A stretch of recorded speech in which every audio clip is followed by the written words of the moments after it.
Millionaire paralyzed by employee's words when the employee accidentally sees a photo of the billionaire's amnesiac daughter living with a middle-class family. The screeching of tires against asphalt pierced the crisp morning air, followed by the sickening crunch of metal on metal. In that split second, Rosalind Montgomery's world turned upside down, literally and figuratively. The sleek black Porsche, a 16th birthday gift from her perpetually absent parents, spun wildly before slamming into a streetlight. As the airbags deployed with a forceful whoosh, Rosalind's head snapped back, and everything faded to black. Beep, beep, beep. The rhythmic sound of medical equipment slowly penetrated the fog in Rosalind's mind. Her eyelids felt heavy, resisting her attempts to open them. When she finally managed to pry them apart, the harsh fluorescent lights of a hospital room assaulted her senses. She blinked rapidly, trying to bring the world into focus. A nurse in light blue scrubs noticed her stirring and rushed to her bedside. "Oh, thank goodness you're awake. How are you feeling, sweetheart?" Rosalind opened her mouth to speak, but her throat felt like sandpaper. The nurse quickly offered her a cup of water with a straw, supporting her head as she took small sips. As the cool liquid soothed her parched throat, Rosalind became acutely aware of a dull ache permeating her entire body. "What happened?" she croaked, her voice barely above a whisper. The nurse's expression softened with sympathy. "You were in a car accident, dear. You've been unconscious for 3 days. Do you remember anything about the accident?" Rosalind furrowed her brow, trying to recall the events leading up to her current state. But as she searched her mind, she realized with growing panic that she couldn't remember anything, not just about the accident, but about herself. I don't know," she stammered, her heart rate increasing. "I can't remember. Why can't I remember?" The nurse placed a comforting hand on her arm. "It's okay, dear.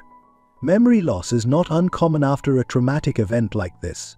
I'm going to page the doctor and we'll get you checked out, all right?" As the nurse left the room, Rosalind's eyes darted around, desperately seeking something familiar. The stark white walls of the hospital room offered no comfort, no clues to her identity.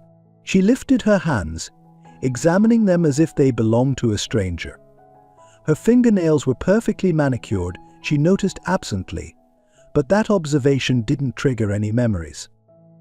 The doctor arrived shortly after, a kind-faced woman with graying hair pulled back into a neat bun. "Hello there, I'm Dr. Patel. How are you feeling?"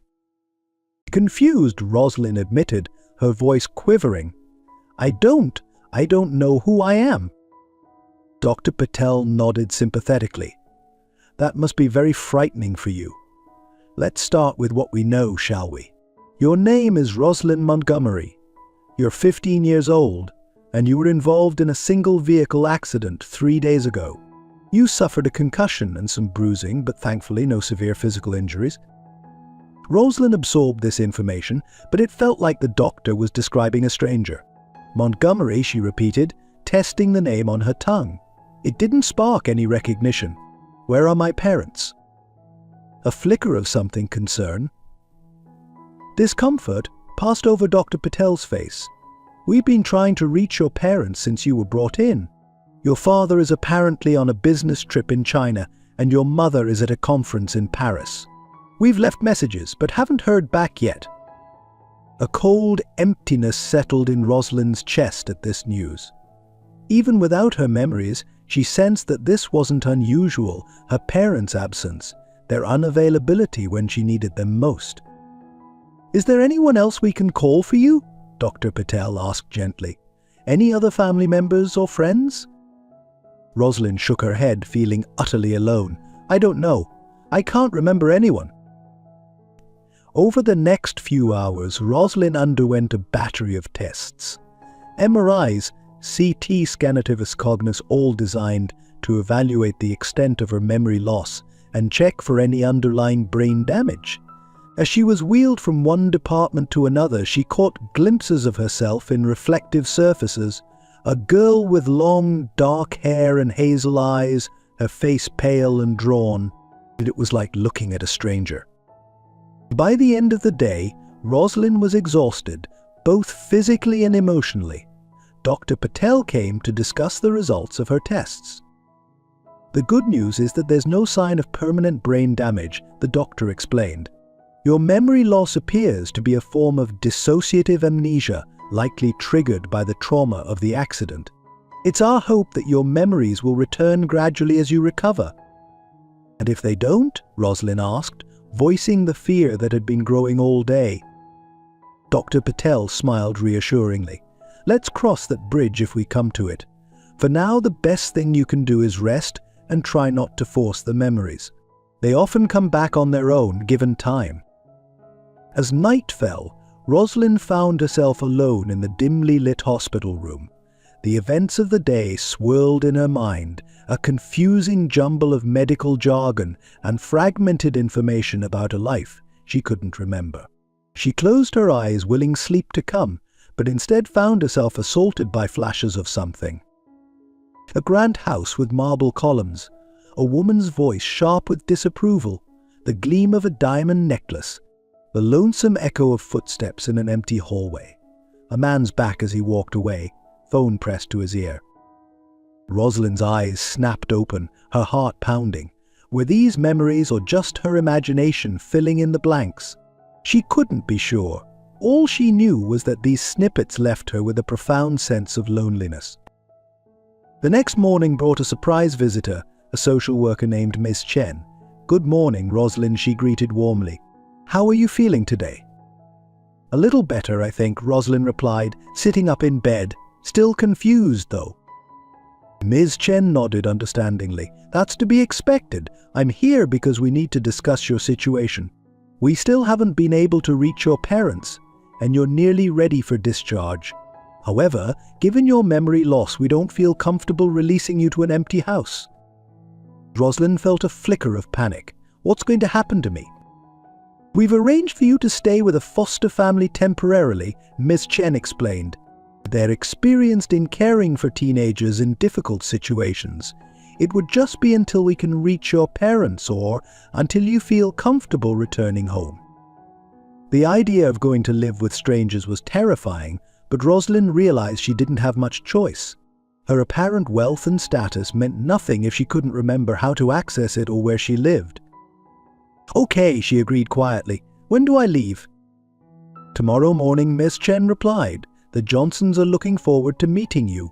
They have a daughter about your age, which we hope will help you feel more comfortable." As Ms. Chen left, Rosalind turned on the small TV in her room, seeking a distraction from her tumultuous thoughts.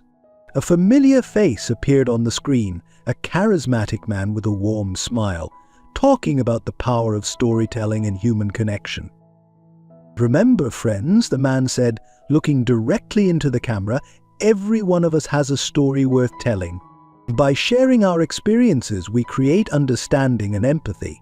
If you've been touched by any of our stories, consider subscribing to our channel. Together, we can make the world a little bit kinder, one story at a time."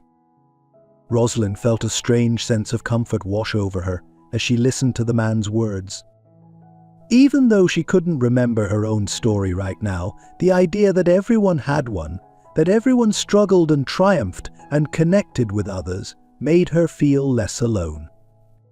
As she drifted off to sleep that night, Rosalind wondered what her story would be. Would she ever remember her past? And if not, what kind of future could she create for herself? Little did she know that her journey was just beginning, and the twists and turns ahead would challenge everything she thought she knew about family, friendship, and the true meaning of wealth. The sleek black Porsche glided smoothly through the gates of the Montgomery estate, its engine purring softly as it came to a stop in front of the imposing mansion. Rosalind Montgomery, then just shy of her 15th birthday, stepped out of the car, her designer handbag swinging from her arm. The sprawling grounds stretched out before her, manicured lawns and carefully tended gardens, creating a picture-perfect scene of wealth and privilege. As she walked up the marble steps to the front door, Rosalind's heels clicked against the stone, the sound echoing in the stillness of the afternoon. The massive oak door swung open before she could reach for the handle, revealing Thompson, the family's longtime butler. "Welcome home, Miss Montgomery," he greeted her with a slight bow. "Your mother asked me to inform you that she and your father will be delayed in returning from their trip. They send their apologies." Rosalind's shoulders slumped almost imperceptibly. "Of course they do," she murmured, handing her bag to Thompson. "When are they expected back?" "I'm afraid they didn't specify," Miss Thompson replied, his tone carefully neutral. "Your father mentioned some urgent business matters in Hong Kong, and your mother extended her stay in Milan for the Fashion Week." Nodding absently, Rosalind made her way through the grand foyer, her footsteps muffled by the plush carpeting. The walls were adorned with priceless artwork, each piece carefully selected to showcase the family's wealth and taste. But to Rosalind, they were just another reminder of the emptiness that permeated the massive house. She climbed the sweeping staircase to the second floor, heading towards her bedroom suite. As she passed by her parents' closed door, she paused for a moment, her hand hovering over the ornate handle. With a sigh, she let her arm drop and continued on her way. Rosalind's room was a teenage girl's dream, spacious with a king-sized bed, a state-of-the-art entertainment system, and a walk-in closet filled with designer clothes. She flopped onto a bed, staring up at the intricately painted ceiling. The house was silent save for the distant hum of the air conditioning. Pulling out her phone, Rosalind scrolled through her social media feeds. Pictures of her classmates from the prestigious Westfield Academy filled the screen. Girls in designer outfits at exclusive parties, boys showing off their latest sports cars. She liked a few posts automatically, but her heart wasn't in it. A notification popped up, a reminder of her piano lesson in an hour. Rosalind groaned, contemplating cancelling. But the thought of another evening alone in the echoing house was even less appealing than scales and arpeggios. As she changed into a fresh outfit for her lesson, Rosalind caught sight of herself in the full-length mirror. She looked every inch the perfect heiress. Long, dark hair expertly styled, makeup flawless, clothes worth more than some people's monthly salary. But her hazel eyes told a different story, a loneliness that all the money in the world couldn't seem to fix. The piano lesson passed in a blur of classical pieces and gentle corrections from her instructor. Rosalind's fingers danced over the keys of the grand piano in the music room, the melodies filling the empty space with a haunting beauty. As the final notes of Chopin's Nocturne in E-flat major faded away, her teacher, Ms. Abernathy, applauded softly. "Beautiful as always, Rosalind," she praised. "You have a real gift. Have you given any more thought to the young musician's showcase next month?" Rosalind shrugged, closing the piano lid. "I don't know. It seems like a lot of pressure." Miss Abernathy's kind eyes studied her face. "Is everything all right, dear? You seem a bit down today." For a moment, Rosalind considered opening up, sharing the weight of loneliness that pressed down on her. But years of maintaining the perfect facade won out. "I'm fine," she said, forcing a smile. "Just a little tired. Thank you for the lesson." After Ms. Abernathy left, Rosalind wandered through the silent house, her footsteps echoing off the marble floors. She passed by her father's study, the door slightly ajar. Peering inside, she saw the room exactly as he'd left it weeks ago. Papers neatly stacked on the mahogany desk. Family photos arranged precisely on the shelves. She stepped inside, running her fingers over the spines of leather-bound books lining the walls. A framed photo on the desk caught her eye, a younger version of herself, maybe 7 or 8, sitting on her father's shoulders at what looked like a carnival. Both of them were laughing, cotton candy sticking to their fingers. Rosalind picked up the frame, a lump forming in her throat as she tried to remember the last time she'd seen her father laugh like that. Setting the photo down, she noticed a brochure peeking out from under a stack of papers. Curiosity got the better of her, and she gently tugged it free. Westbridge High School, she read aloud, her brow furrowing in confusion. Why would her father have information about a public school? As she flipped through the brochure, a note in her father's handwriting fell out. Potential for Roslyn? More normal high school experience, it read, followed by a list of pros and cons. Roslyn's heart began to race as she read through the list. Was her father considering sending her to public school? The idea should have horrified her. Westfield Academy was the most exclusive school in the state, a breeding ground for future CEOs and politicians. But as Roslyn thought about the cliques and the constant competition, the pressure to maintain a perfect image at all times, she felt a spark of excitement at the possibility of something different. She carefully replaced the brochure and left the study, her mind whirling with possibilities. That night, as she lay in bed, Roslyn made a decision. She would talk to her parents about transferring to Westbridge High. The thought of leaving behind the only world she'd ever known was terrifying.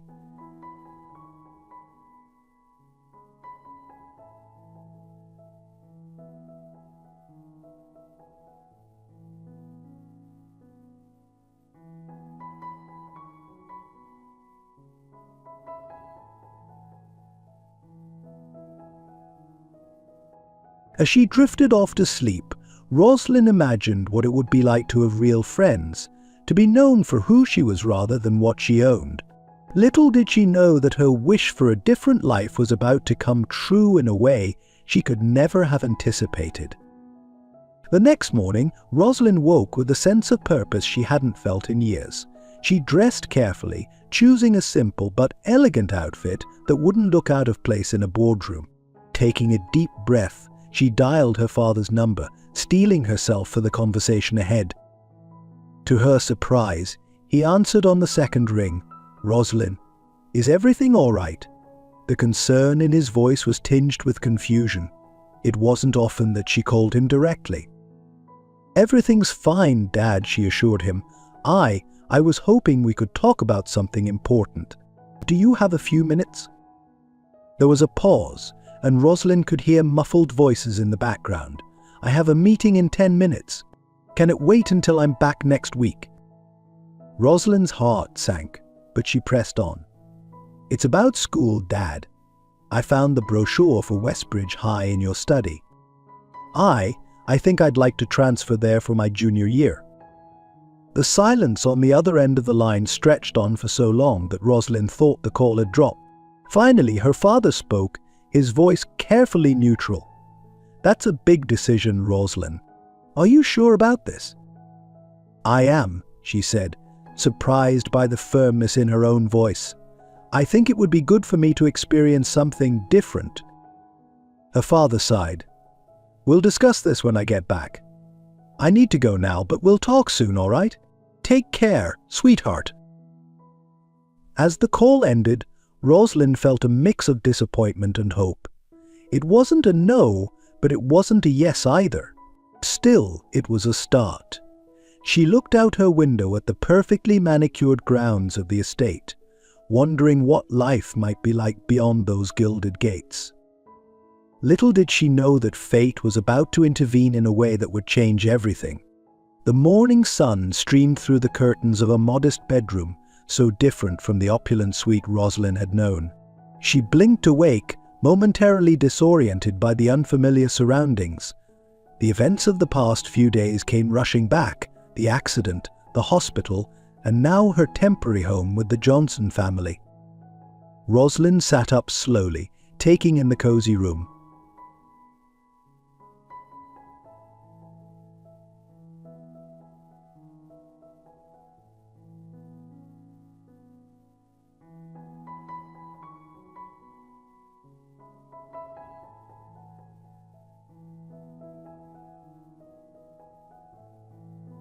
This was to be her sanctuary for the foreseeable future, a world away from the life she couldn't remember.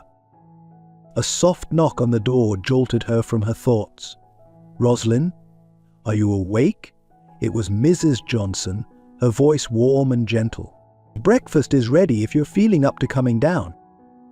"I'll be right there, thank you," Roslyn replied, surprised by how naturally the words came.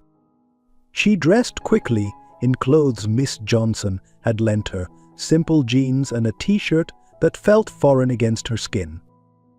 As she made her way downstairs, following the scent of coffee and bacon, Rosalind's heart raced. She paused at the bottom of the stairs, taking a deep breath before stepping into the kitchen. The Johnson family was gathered around a small table, the scene so domestic it made Rosalind's chest ache with an emotion she couldn't quite name. Mr. Johnson, a tall man with kind eyes, looked up from his newspaper and smiled. "Good morning, Rosalind. How are you feeling today?" "Better, thank you," she replied, hovering uncertainly in the doorway. Mrs. Johnson bustled over, guiding her to an empty chair. "Sit down, dear. You must be starving. Emma, can you pass the orange juice?" Emma, the Johnsons' daughter, slid the juice across the table. She was about Rosalind's age, with curly red hair and a smattering of freckles across her nose. "Hey," she said, offering a small smile. "Ready for your first day at Westbridge High?" Rosalind's eyes widened. "First day? I'm starting school already." Mr. Johnson nodded. "We thought it might help to get you into a routine.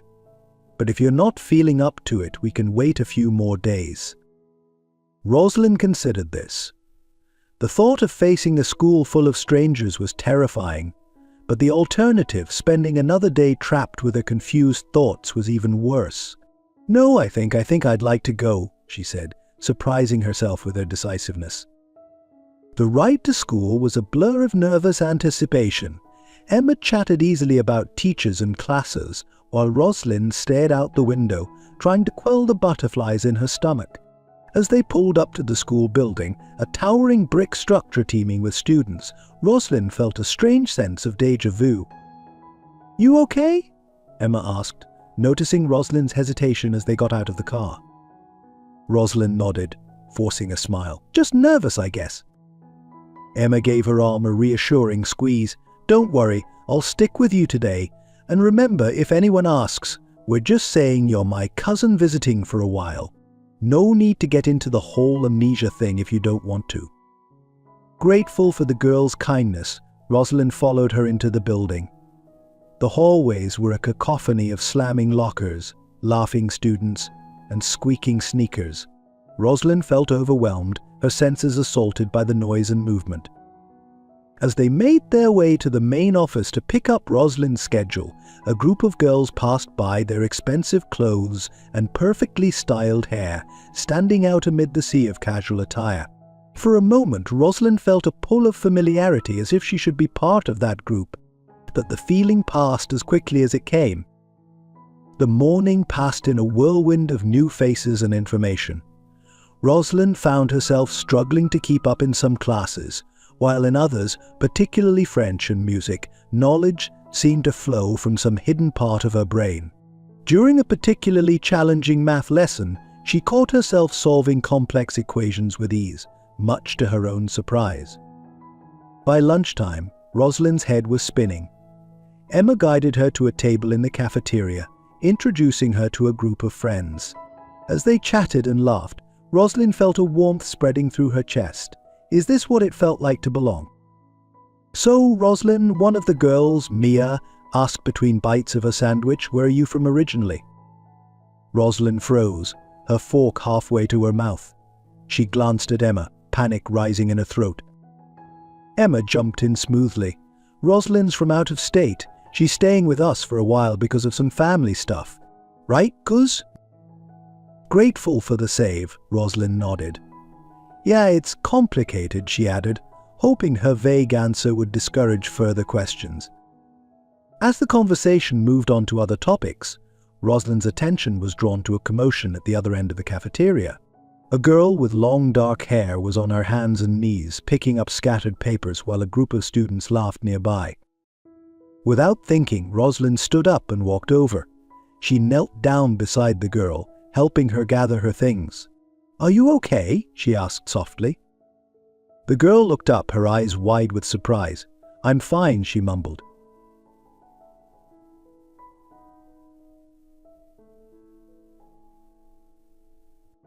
As Rosalind handed her the last of the papers, she noticed the name scrawled on one of the notebooks. "Brooke," she read aloud. The girl, Brooke, nodded. Yeah, that's me. You're new here, right? I haven't seen you around before. Before Rosalind could respond, one of the laughing students called out, "Better watch out, new girl. Hanging out with broke Brooke is social suicide." Rosalind felt a flash of anger. She turned to face the group, words springing to her lips before she could stop them. And being a jerk is supposed to be cool? Maybe you should worry less about other people and more about your own behavior. The cafeteria fell silent, all eyes on Rosalind. She felt her cheeks flush, shocked by her own boldness. But as she looked around, she saw nods of approval from some students and even a few smiles. Brooke touched her arm gently. "You didn't have to do that," she said quietly, "but thanks." As they walked back to Emma's table together, Rosalind felt a strange mix of emotions. Pride at standing up for someone, confusion at her own uncharacteristic behavior, and a nagging feeling that she was forgetting something important. The rest of the day passed without incident, but Rosalind couldn't shake the feeling that she was living someone else's life. As she sat in her last class of the day, staring out the window at the football field, a memory suddenly flashed through her mind: a gleaming trophy case, a uniformed chauffeur, the weight of expectations pressing down on her shoulders. The bell rang, startling her out of her reverie. As she gathered her things, Rosalind realized that for the first time since waking up in the hospital, she felt truly alive. The amnesia that had terrified her now seemed almost like a gift, a chance to experience life without the burden of whatever past she had forgotten. Walking out of the school with Emma and Brooke, laughing at a joke she didn't quite understand, Rosalind felt a sense of belonging she couldn't remember ever feeling before. As they passed by a poster advertising auditions for the school play, Brooke nudged her. "You should try out," she said. "I bet you'd be great." Rosalind hesitated, then smiled. "You know what? Maybe I will." As they climbed into Mrs. Johnson's car, Rosalind caught a glimpse of her reflection in the window. The girl staring back at her was a stranger, but for the first time, that didn't seem like such a bad thing. Whatever her past held, whatever secrets lay locked in her mind, Rosalind was determined to make the most of this unexpected new beginning. Little did she know that the life she had forgotten was about to collide with the one she was building in ways she could never have imagined. As the weeks passed, Rosalind settled into a routine with the Johnsons, finding comfort in the warmth of their modest home. Each morning she'd wake to the smell of coffee brewing and the sound of Emma singing off-key in the shower. It was a far cry from the silent morning she'd known in her previous life, though she couldn't quite remember the details. One Saturday afternoon, as Rosalind sat at the kitchen table, helping Emma with her French homework, Mrs. Johnson approached with a hesitant smile. "Rosalind, dear, I was wondering if you'd like to join me for a bit of shopping. You've been wearing Emma's hand-me-downs, and I thought you might like some things of your own." Rosalind glanced down at the faded jeans and oversized sweater she was wearing. "Oh, you don't have to do that, Mrs. Johnson. I'm fine with these clothes." As Mrs. Johnson's eyes softened, "I insist.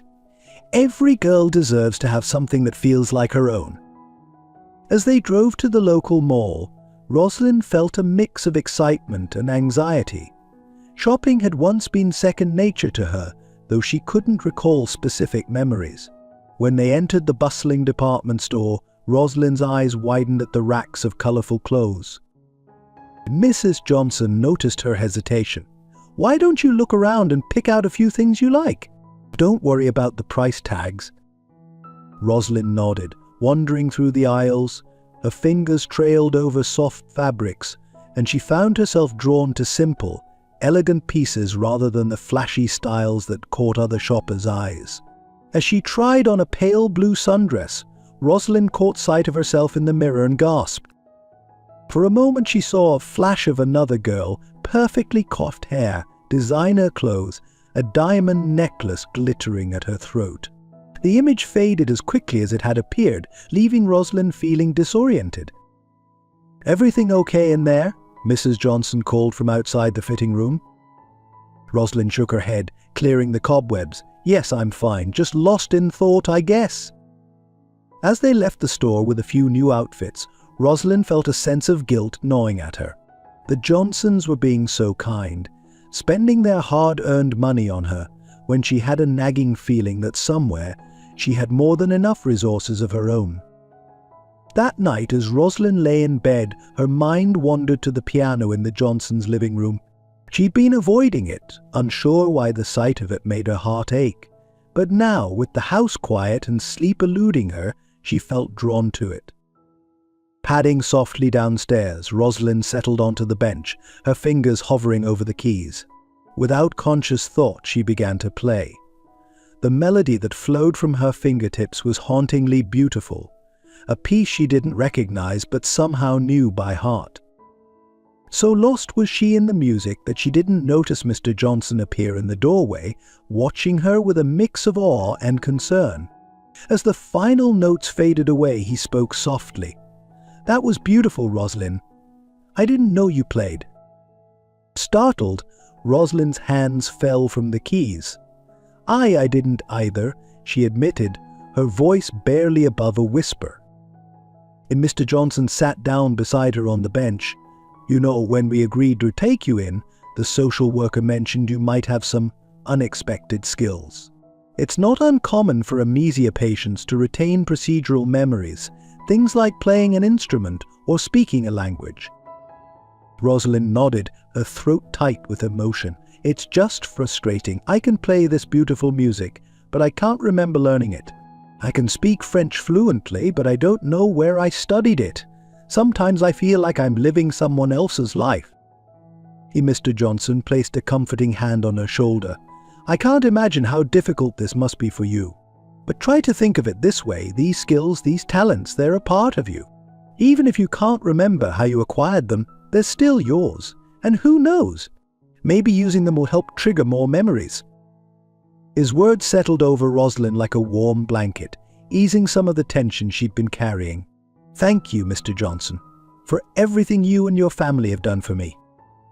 He smiled, giving her shoulder a gentle squeeze. "We're happy to have you here, Rosalind. Now, why don't you play something else? I'd love to hear more." As Rosalind's fingers danced across the keys once more, she felt a sense of peace wash over her. The music might be a link to her past, but it was also becoming a part of her soul. The next day at school, Rosalind found herself drawn to the music room during lunch. As she sat at the piano, losing herself in another complex piece, she didn't notice Brooke enter the room. "Wow," Brooke said softly, causing Rosalind to jump. "That was amazing. I didn't know you could play like that." Rosalind smiled sheepishly. "Neither did I until recently. It's complicated." Brooke sat down next to her on the bench. "Life usually is," she said with a wry smile. "You know, there's a talent show coming up next month. You should consider entering." The idea sent a thrill of excitement through Rosalind, quickly followed by a wave of anxiety. "I don't know, performing in front of everyone seems a bit scary." "That's what makes it exciting," Brooke said, nudging Rosalind's shoulder playfully. "Come on, what's the worst that could happen?" As they left the music room together, laughing and discussing potential songs for the talent show, they didn't notice the group of girls watching them from across the hallway. "I can't believe Brooke managed to befriend the new girl," one of them muttered.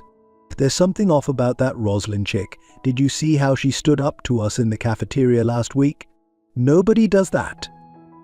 Another girl nodded, her eyes narrowing. "And have you noticed how good she is at everything? It's like she's some kind of prodigy or something. I bet she's hiding something." "Well," the first girl said, a mischievous glint in her eye, "maybe it's time we did a little digging. Find out who this Rosalind really is." As the weeks went by, Rosalind found herself thriving in her new environment. She joined the school's music club, where her talent at the piano quickly made her a standout member. And in her French class, she became the go-to person for help with pronunciation and grammar, much to the teacher's delight.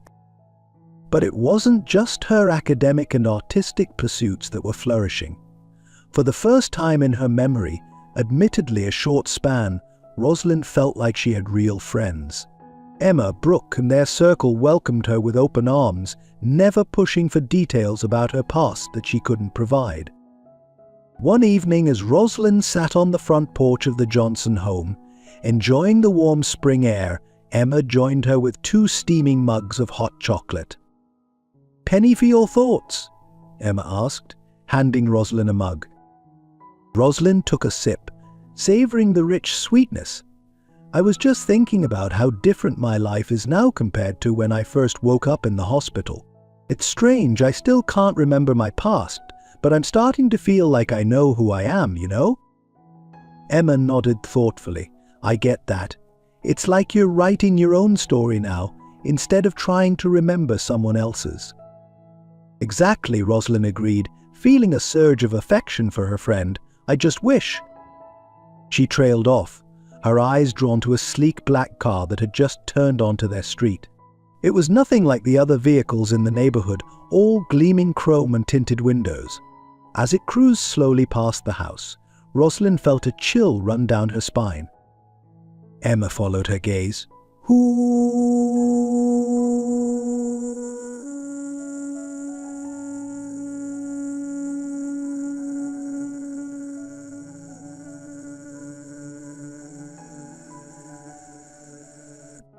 Rosalind shook her head, unable to shake the feeling of unease. "Probably just someone lost," she said, trying to convince herself as much as Emma. But as the days went on, Rosalind couldn't help but notice similar cars appearing around town. She'd catch glimpses of them in her peripheral vision, in the school parking lot, outside the mall, cruising past the park where she and her friends hung out on weekends. "You're being paranoid," she told herself firmly, but the nagging feeling that someone was watching her refused to go away. It all came to a head the day of the talent show. Rosalind had spent weeks preparing, practicing her piano piece until her fingers ached. As she sat backstage, trying to calm her nerves, Brooke appeared with a reassuring smile. "You've got this," Brooke said, giving Rosalind's hand a squeeze. "Just pretend you're playing for fun, like you do in the music room at lunch." Rosalind nodded, taking a deep breath. "Thanks, Brooke.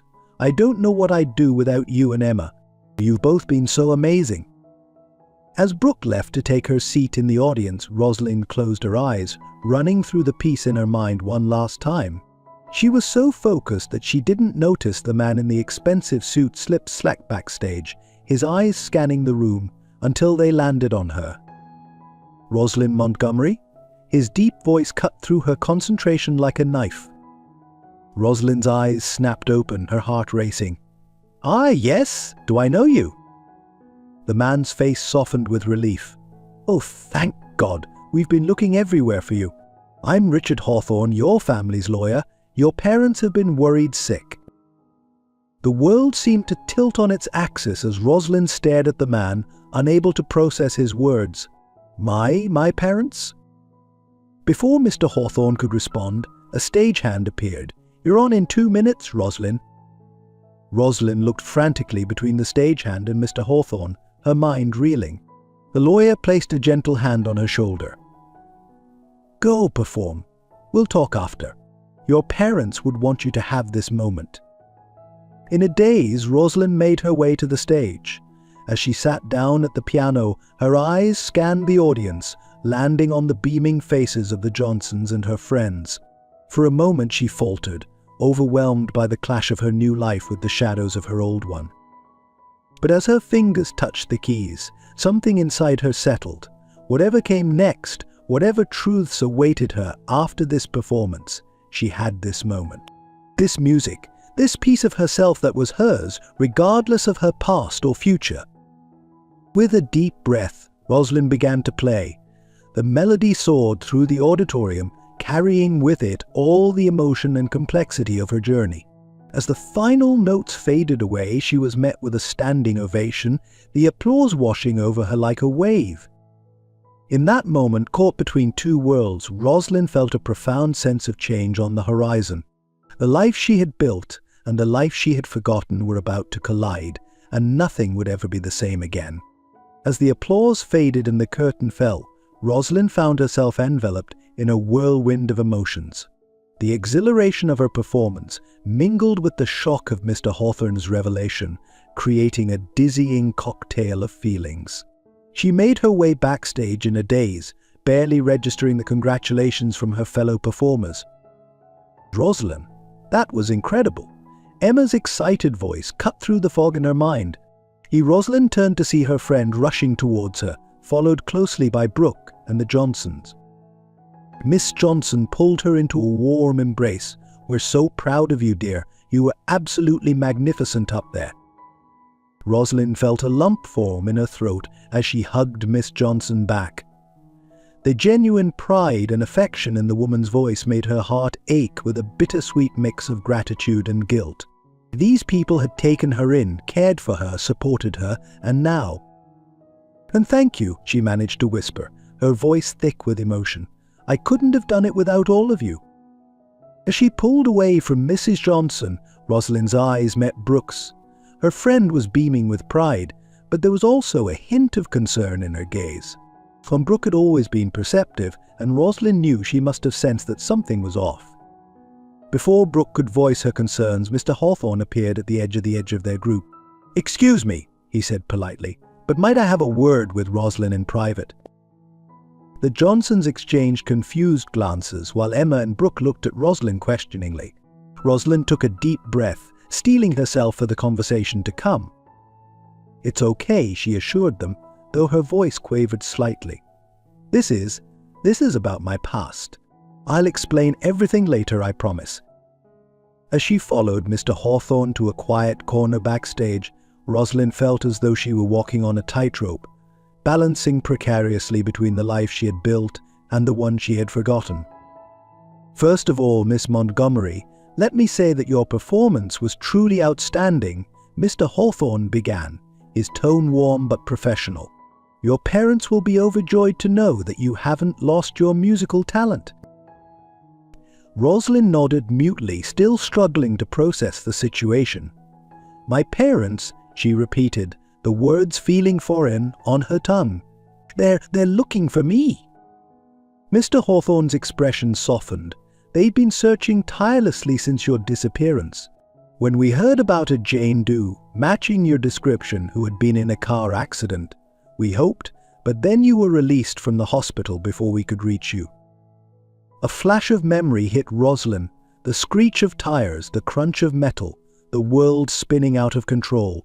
She gasped, pressing a hand to her temple as the image faded as quickly as it had come. "Were you all right?" Mr. Hawthorne asked, concern evident in his voice. Rosalind nodded, taking a shaky breath. "I'm fine. It's just I still don't remember much. I know who I am now, but my life before the accident is still a blank." The lawyer nodded sympathetically. "That's understandable, given the trauma you've experienced. The important thing is that we found you and you're safe. Your parents are on their way here now. They'll be overjoyed to see you." The mix of emotions washed over Rosalind at this news: excitement, fear, and a strange sense of loss. The life she had built over the past weeks suddenly felt fragile, like a soap bubble on the verge of bursting. "What happens now?" she asked, her voice barely above a whisper. Mr. Hawthorne smiled reassuringly. "Now we take things one step at a time. Your parents will be here soon, and we'll sort everything out together. In the meantime, why don't you go back to your friends? Celebrate your wonderful performance. We can deal with the rest later." As Rosalind made her way back to the Johnsons and her friends, she felt as though she were walking through a dream. The familiar backstage area seemed suddenly alien, the excited chatter of her fellow performers, a distant buzz in her ears. "Rosalind, is everything okay?"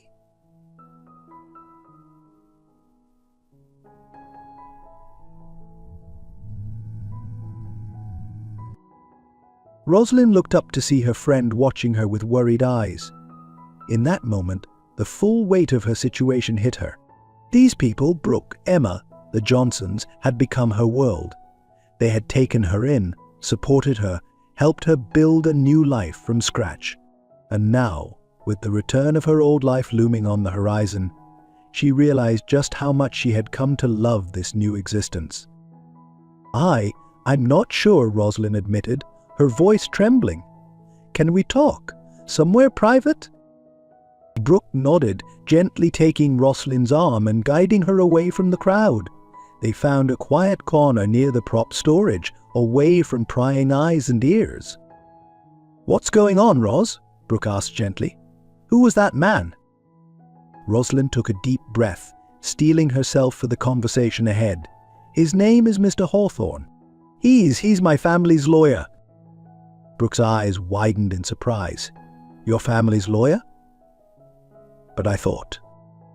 I know, Rosalind interrupted, running a hand through her hair in frustration.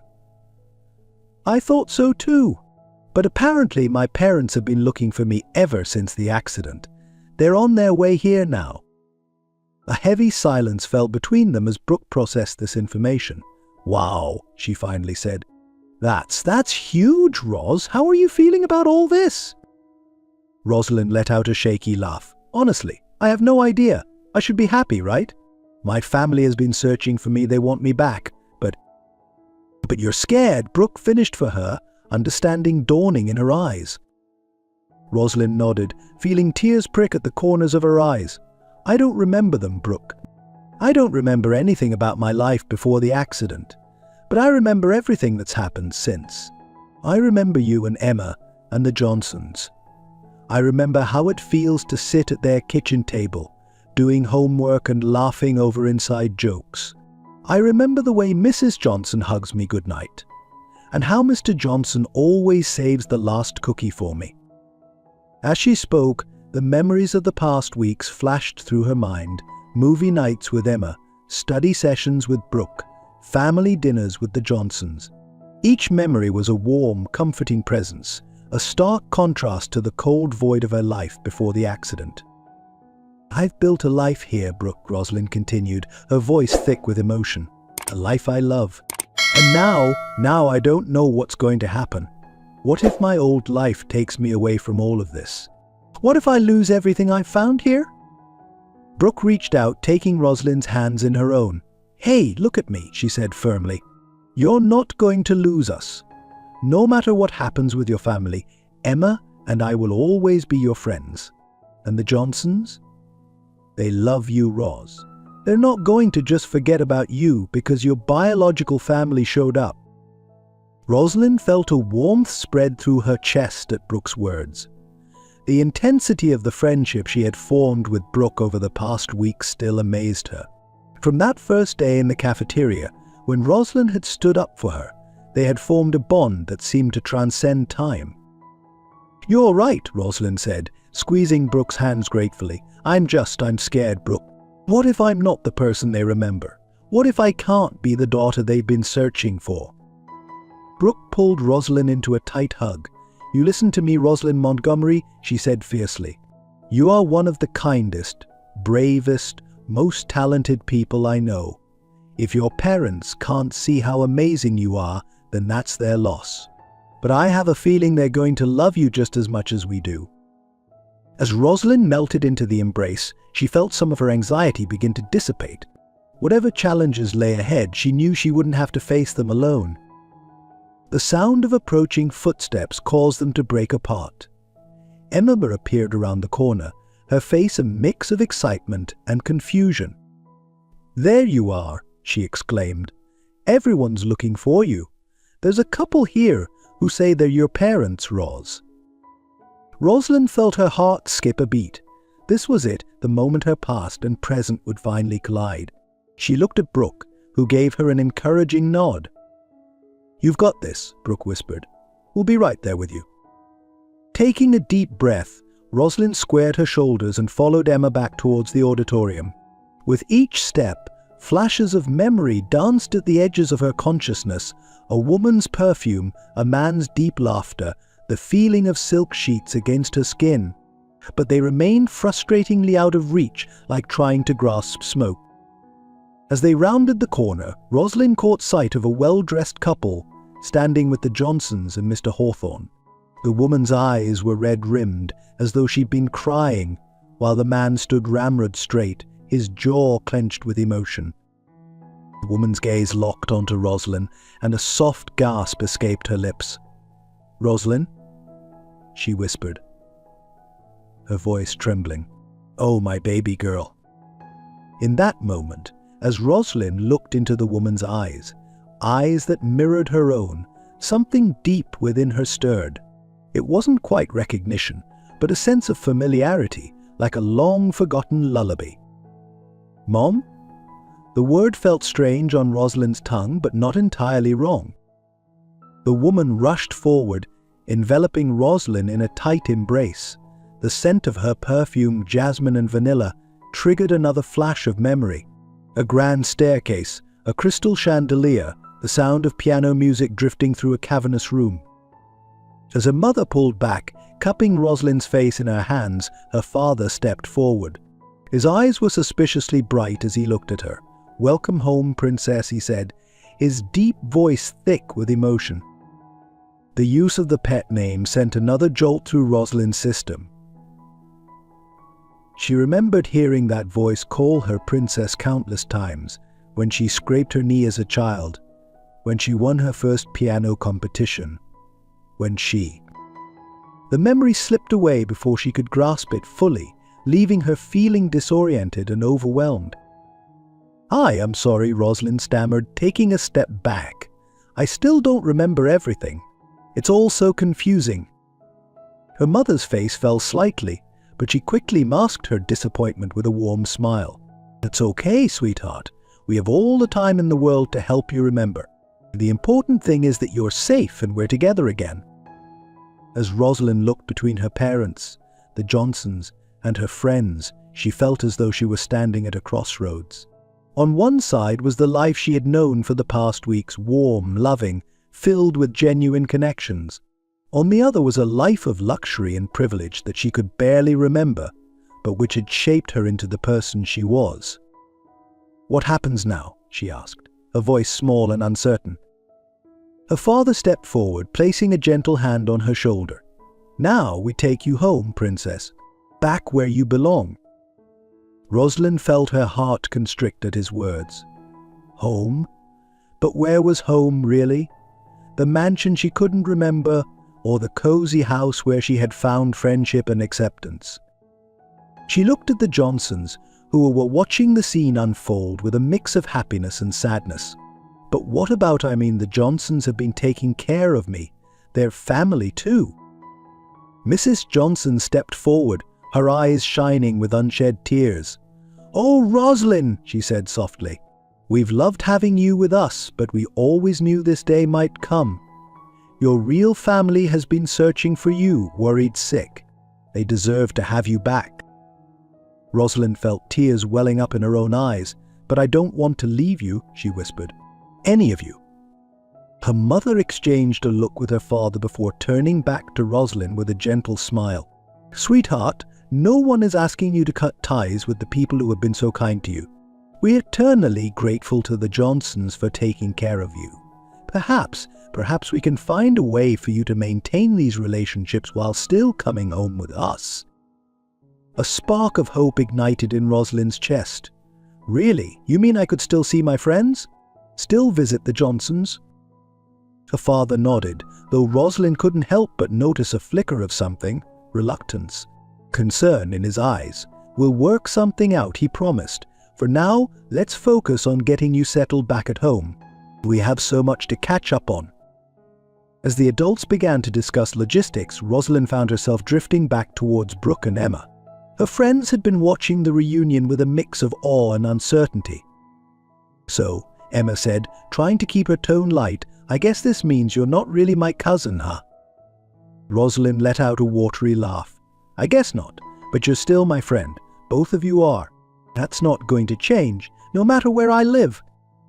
Brooke pulled her into another hug. "You better believe it," she said fiercely. "Don't think you can get rid of us that easily, Montgomery." As Rosalind hugged her friends, she felt a tap on her shoulder. She turned to see Mr. Hawthorne standing there, a sympathetic smile on his face. "I hate to interrupt," he said gently, "but your parents are ready to leave. They thought you might like to say your goodbyes privately." Rosalind nodded, her throat tight with emotion. She turned back to her friends, trying to find the right words to express everything she was feeling. I don't know how to thank you," she began, her voice trembling. "Both of you and the Johnsons. You took me in when I had nothing, no memories, no identity. You gave me a home, friendship, a place to belong. I don't think I'll ever be able to repay that kindness." Emma wiped away a tear, trying to maintain her usual cheerful demeanor. "Just promise you won't forget about us little people when you're back in your mansion, okay?" Rosalind shook her head vehemently. "Never! You guys are a part of me now, a part one never want to lose." As she hugged each of them one last time, Rosalind felt as though she were leaving a piece of herself behind. But as she walked towards her waiting parents, she also felt a sense of anticipation. Her past was no longer a complete blank. There were glimmers of memory, hints of the life she had lived before. Climbing into the back of a luxury SUV that felt both foreign and familiar, Rosalind looked out the window at the friends and foster family who had become so dear to her. As the car pulled away, she made a silent vow to herself. No matter what her old life held, no matter what challenges lay ahead, she would find a way to bridge these two worlds. The Rosalind who had performed on that stage tonight, confident, talented, loved, was a product of both her past and her present, and she was determined to honor both parts of herself as she stepped into an uncertain future. The city lights blurred as they drove, and Rosalind felt the weight of exhaustion settling over her. As she drifted off to sleep, lulled by the smooth motion of the car, fragments of memory danced through her dreams. A grand piano in a sunlit room, the taste of champagne at a glittering party, the sound of her mother's laughter echoing through a cavernous hall. When she woke, it would be to a world both old and new, familiar and strange. But for now, suspended between her past and her future, Rosalind Montgomery slept, her mind weaving together the threads of two lives into a tapestry yet to be fully revealed. As the weeks passed, Rosalind found herself caught in a whirlwind of emotions, trying to balance her newfound family life with the connections she'd made during her time with the Johnsons. She split her time between the opulent Montgomery mansion and visits to the Johnsons' modest home, determined to keep her promise to maintain both relationships. One crisp autumn afternoon, Rosalind arrived at the Johnson residence for her weekly visit, excited to share the details of her latest piano recital. However, the atmosphere inside the house was tense, a far cry from the usual warmth and cheer she'd come to associate with the family. As she stepped into the living room, Rosalind found Mr. and Mrs. Johnson huddled over a stack of papers at the dining table, their faces etched with worry. Emma sat on the couch, her usual bubbly demeanor subdued. "Is everything okay?" Rosalind asked, her voice laced with concern.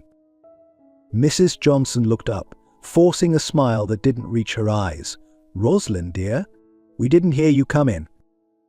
Mr. Johnson sighed heavily, running a hand through his graying hair. "We might as well tell her, Martha. She's practically family." Rosalind's heart clenched at his words, a mix of warmth and worry washing over her. "Tell me what? What's going on?" Emma stood up, her eyes glistening with unshed tears. "We're going to lose the house, Ros." The words hit Rosalind like a physical blow. "What? How? Why?" Mr. Johnson gestured for Rosalind to sit down, his voice heavy as he explained. "The company I work for is downsizing. I've been laid off, and with only Martha's income, we can't keep up with the mortgage payments. We've tried negotiating with the bank, but he trailed off, the weight of their situation hanging in the air." Rosalind's mind raced. The thought of the Johnsons, the family who had taken her in, cared for her, loved her when she had nothing, losing their home was unbearable. "There has to be something we can do," she said, determination setting in. "Maybe I could talk to my parents. They might be able to help." And Mrs. Johnson shook her head gently. "Oh, sweetheart, that's very kind of you, but we couldn't possibly accept that kind of help. It's not your burden to bear." But Rosalind was already formulating a plan. "It's not charity," she insisted. "You took care of me when I had nothing. Let me at least try to help." That evening, back at the Montgomery mansion, Rosalind paced her room, rehearsing the speech she'd prepared for her parents. When she finally gathered the courage to approach them in her father's study, she was met with mixed reactions.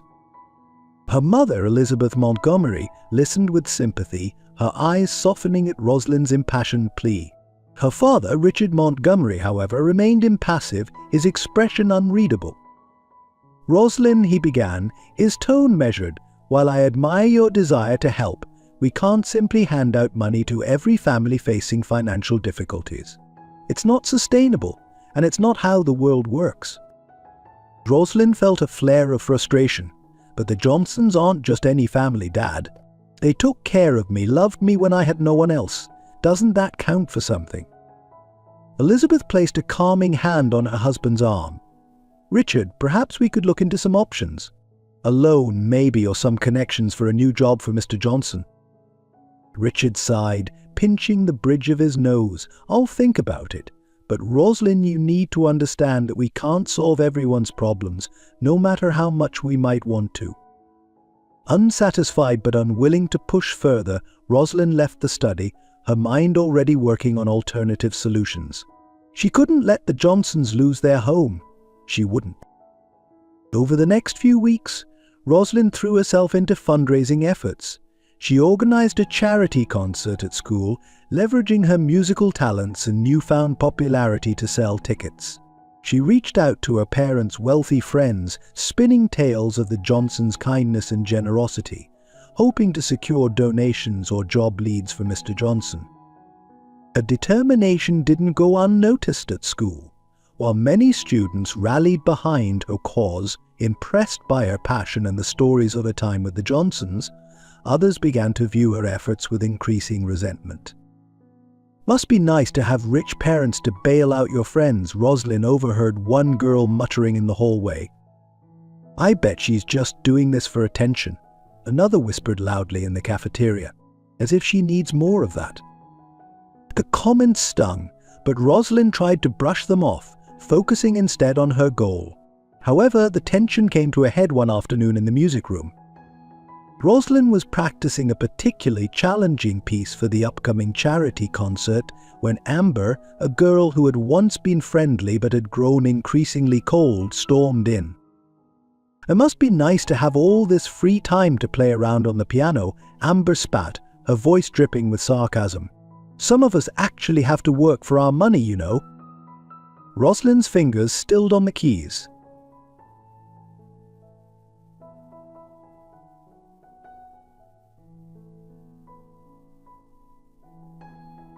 "I'm bored, I bet you. I'm practicing for the charity concert. It's to help the Johnsons." Amber rolled her eyes. "Oh, please, we all know this is just another way for you to show off. You swoop in here with your perfect life, your big house, your talent that you probably paid for with Daddy's money. And now you're playing savior to the poor family that took you in. It's pathetic." The words hit Rosalind like a slap. "That's not true," she said, her voice trembling with a mix of hurt and anger. "You don't know anything about my life or what the Johnsons mean to me. I know that ever since you got your memory back and returned to your cushy life, you've been acting like you're better than everyone else," Amber shot back.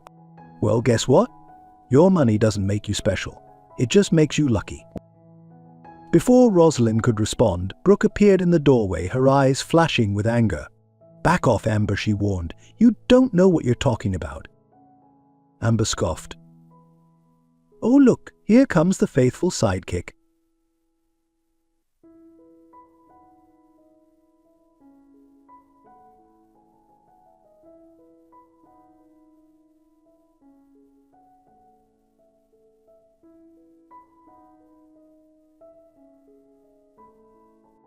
Brooke stepped between Amber and Rosalind, her voice low and dangerous. "The only shadow here is the one cast by your jealousy, Amber. Rosalind has worked hard for everything she's achieved, memory or no memory. And unlike some people, she actually uses her advantages to help others. Now get out before I show you exactly how much I've learned in those self-defense classes my dad insists on." With a final glare, Amber stormed out of the room. As soon as she was gone, Rosalind collapsed onto the piano bench, her hands shaking. "Don't listen to her, Ros," Brooke said softly, sitting down beside her friend. "She doesn't know what she's talking about." Rosalind nodded, but the words had struck a chord. What if she's right, though? What if I am just doing this for attention? What if I'm not really helping at all? Brooke took Rosalind's hands in hers, forcing her to meet her gaze. "Rosalind Montgomery, listen to me. You are one of the most genuine, caring people I know. You're not doing this for attention or to show off. You're doing it because you love the Johnsons and you want to help them. That's who you are, with or without your memories." Rosalind felt tears welling up in her eyes. I feel so helpless sometimes. Like I'm stuck between two worlds and I don't fully belong in either of them." Brooke pulled her into a tight hug. "You belong exactly where you are, Ros. With people who love you, both in your fancy mansion and in the Johnsons' cozy living room. And we're going to figure this out together, okay? The concert, the fundraising, all of it. We're not giving up." As Rosalind hugged her friend back, she felt a renewed sense of determination. Amber's words had hurt, but they had also ignited a fire within her.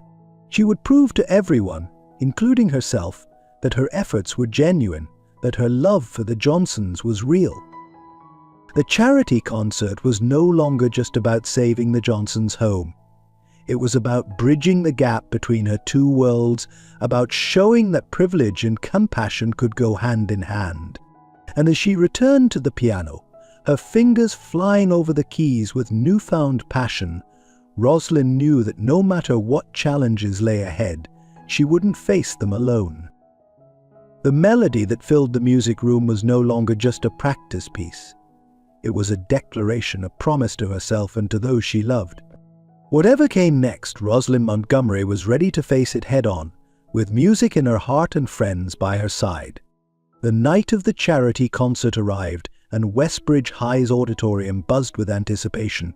Rosalind stood backstage, her heart pounding as she peeked through the curtains at the growing crowd.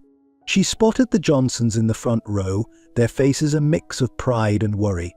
A few rows behind them sat her parents, looking slightly out of place among the sea of middle-class families, but wearing supportive smiles nonetheless. As the lights dimmed and the principal made his way to the podium to introduce the event, Rosalind felt a hand on her shoulder. She turned to see Brooke, grinning from ear to ear. "Ready to knock their socks off?" Brooke whispered, giving Rosalind's shoulder a reassuring squeeze. Rosalind nodded, taking a deep breath to steady her nerves. "As ready as I'll ever be. I just hope it's enough." The concert began, showcasing a variety of talents from Westbridge High students.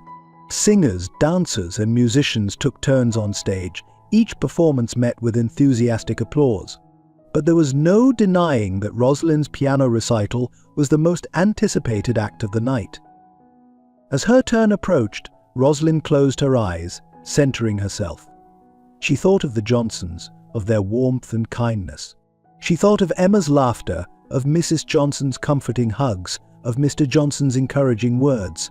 With these memories fueling her, she stepped onto the stage. The spotlight hit her as she sat at the grand piano, its sleek black surface gleaming under the lights. Rosalind placed her fingers on the keys, took one last deep breath, and began to play. The melody that filled the auditorium was hauntingly beautiful, a piece she had composed herself, weaving together elements of classical music with more contemporary influences. It told the story of her journey, the confusion of waking up without memories, the warmth of finding a new family, the joy of rediscovering her talent, and the determination to help those who had helped her. As she played, Rosalind lost herself in the music. Her fingers danced across the keys, drawing out emotions that words alone could never express. The audience sat in rapt silence, captivated by the raw emotion pouring from the stage. When the final notes faded away, there was a moment of absolute stillness. Then, as if a spell had been broken, The auditorium erupted in thunderous applause.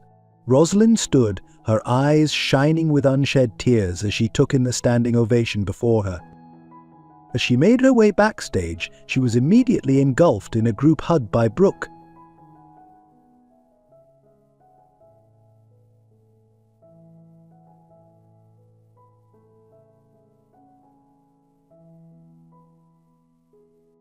"That was amazing, Ross," Emma exclaimed, her eyes wide with awe. "You killed it out there," Brooke added, grinning proudly. Before Rosalind could respond, she felt a tap on her shoulder. She turned to see Mr. Hawthorne, her family's lawyer, standing there with a smile on his face. "Miss Montgomery, that was truly spectacular," he said warmly. "Your parents asked me to fetch you. There's someone they'd like you to meet." Curious and still riding the high of her performance, Rosalind followed Mr. Hawthorne out to the lobby. There she found her parents standing with an older gentleman she didn't recognize. "Rosalind, darling, that was wonderful," her mother gushed, pulling her into a hug. "We're so proud of you." Her father nodded in agreement, a rare smile gracing his features. "You've truly outdone yourself, Princess, and it seems your talent has caught more than just our attention." He gestured to the older gentleman, who stepped forward with a kind smile. "Rosalind, this is Mr. Elliot Blackwood.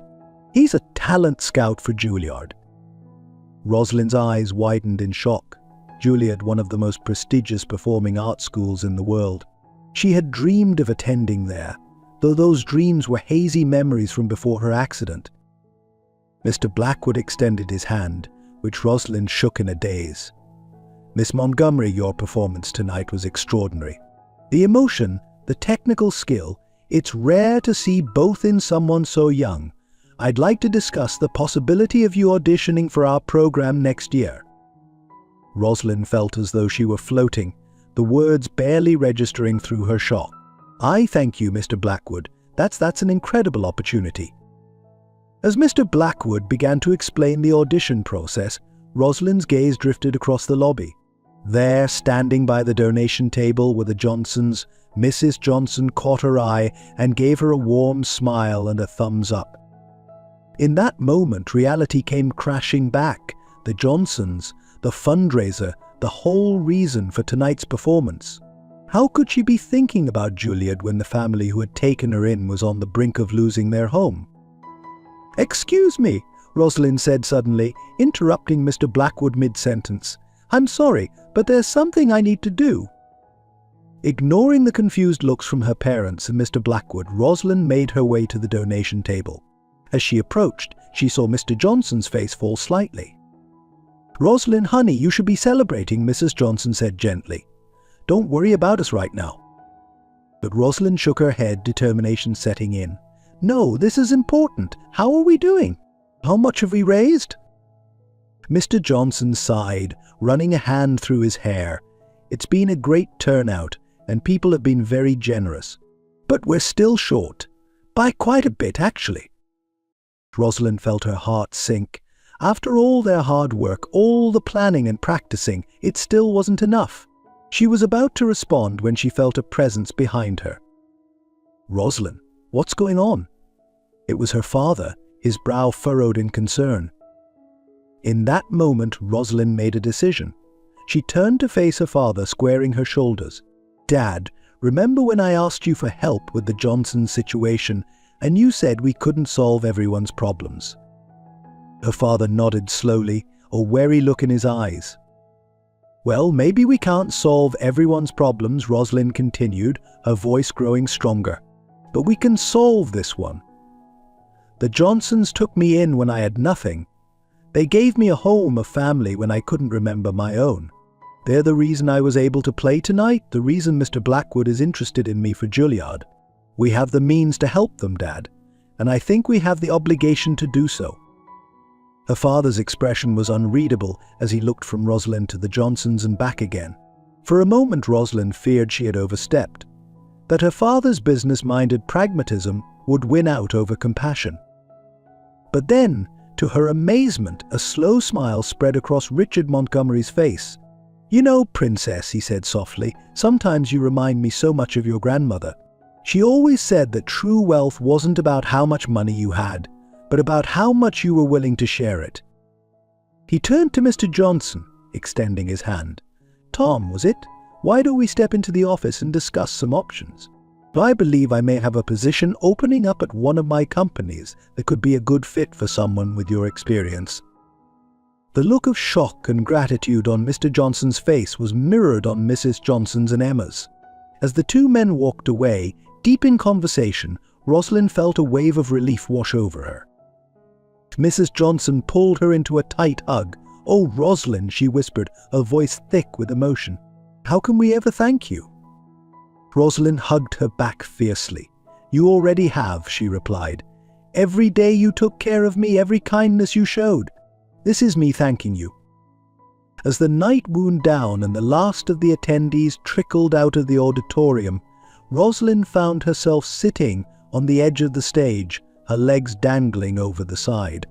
The events of the evening swirled in her mind: her performance, the offer from Juilliard, her father's unexpected show of generosity. She heard footsteps approaching and looked up to see Brooke making her way down the aisle. "There you are," Brooke said, hopping up to sit beside Rosalind. "Quite a night, huh?" Rosalind nodded, a small smile playing on her lips. "Yeah, you could say that." They sat in comfortable silence for a moment before Brooke spoke again. "So, Juilliard, huh? That's pretty huge, Ross." "Yeah," Rosalind replied, her voice distant. "It's always been a dream, I think, even if I couldn't remember it until now." Brooke nudged her gently. "But—" Rosalind sighed, turning to face her friend. "But I don't know." A few months ago, when I couldn't remember anything about my life, all I wanted was to find out who I was. And now that I know, now that I have all these opportunities, I'm not sure if that's still who I want to be. "Now, what do you mean?" Brooke asked, her brow furrowed in confusion. "I mean the Rosalind who wanted to go to Juilliard, who was destined for a life of galas and concert halls. That was the old me. The me who grew up in a mansion and never had to worry about things like mortgages or job loss. But now," Rosalind trailed off, struggling to find the right words. "Now you're not sure if that's still your dream." Brooke finished for her. Rosalind nodded. "Exactly. These past few months, living with the Johnsons, going to Westbridge, making real friends, it's shown me a different kind of life. One where success isn't measured by how prestigious your school is or how much money you make, but by the connections you form and the impact you have on others." Brooke was quiet for a moment, processing Rosalind's words. "You know," she said finally, "I don't think you have to choose.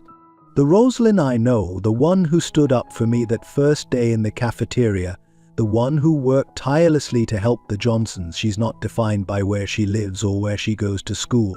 She's defined by her heart, by her willingness to fight for what's right." Rosalind felt tears prickling at the corners of her eyes. "You really think so?" "I know so," Brooke said firmly. "Whether you're playing piano in Carnegie Hall or in the Westbridge High Auditorium, you'll still be you. And that's a pretty amazing person to be." As Rosalind leaned her head on Brooke's shoulder, she felt a sense of peace settle over her. The future was still uncertain. There were decisions to be made, paths to choose. But for now, in this moment, she knew who she was. She was Rosalind Montgomery, shaped by two families, two worlds, and stronger for it. The empty auditorium seemed to hum with possibility, the echoes of the night's performances still lingering in the air. And as Rosalind sat there with her best friend, she realized that no matter what came next, she had the strength to face it. Because she had found something more valuable than memories or wealth. She had found herself.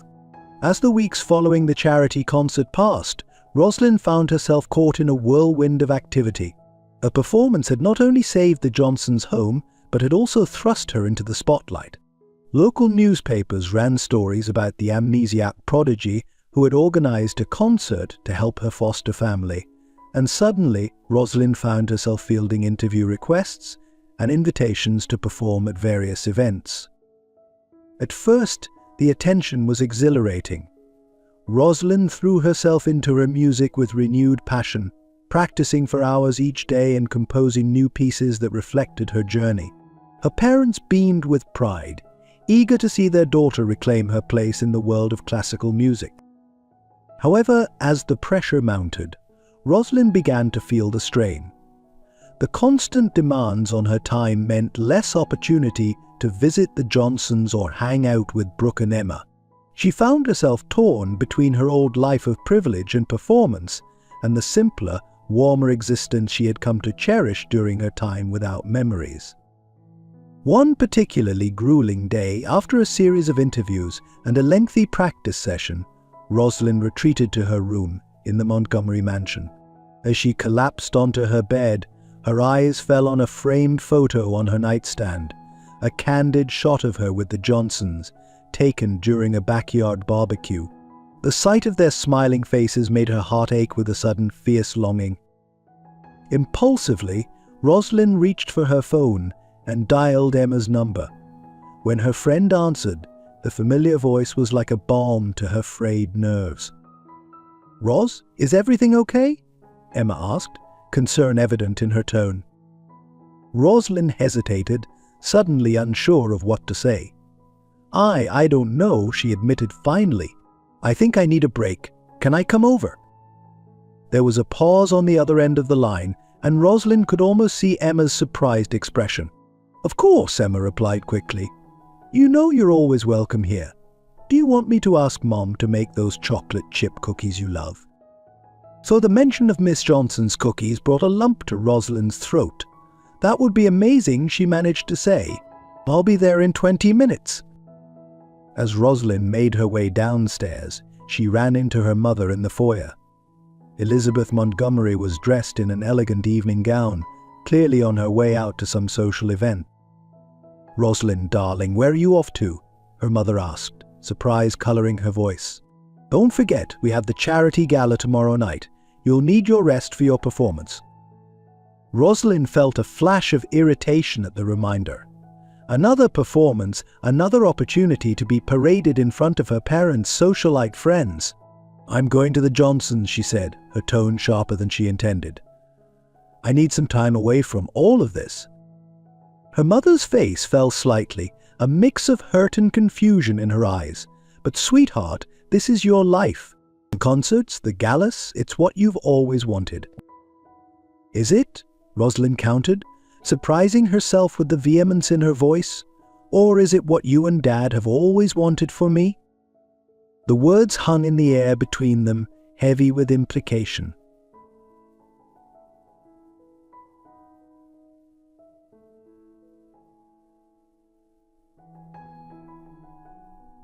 Elizabeth opened her mouth to respond, then closed it again.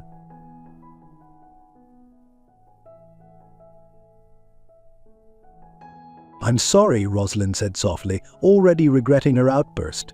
I need some time to think. I'll be back later." Before her mother could respond, Rosalind hurried out the door, the cool evening air a welcome relief after the stifling atmosphere of the mansion.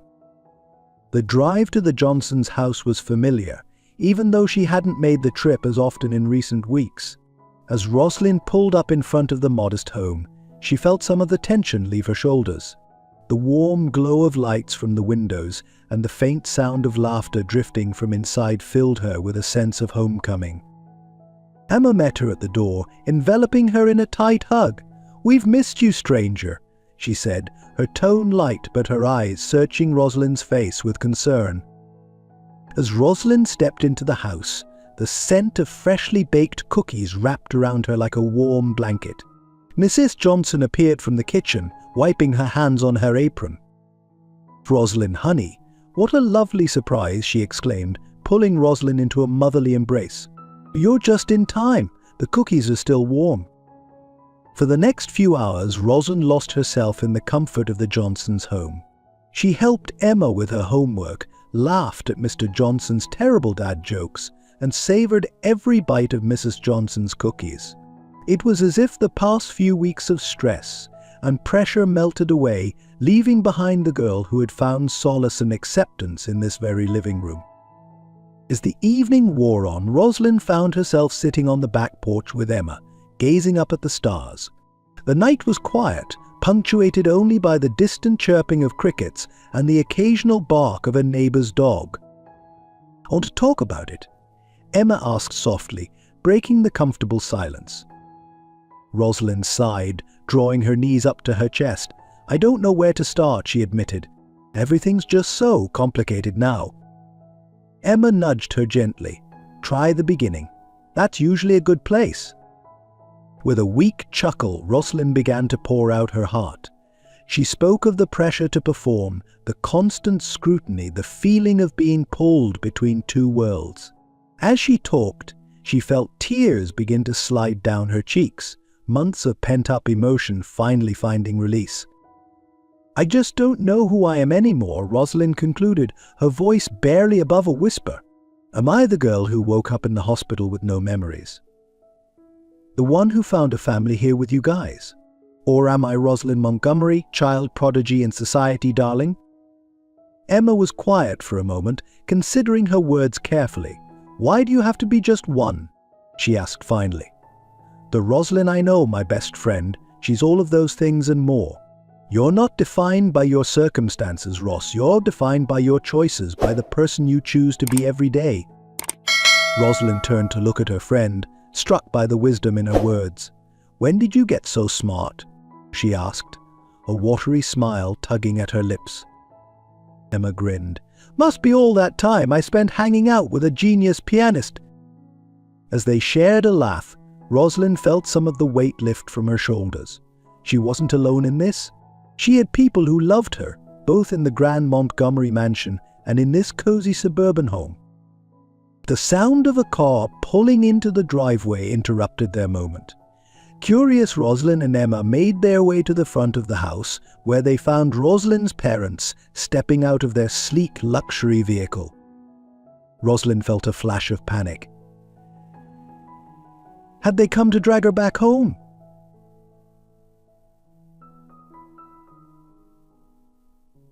To chastise her for running away? But as her parents approached, she saw something in their expression she hadn't expected.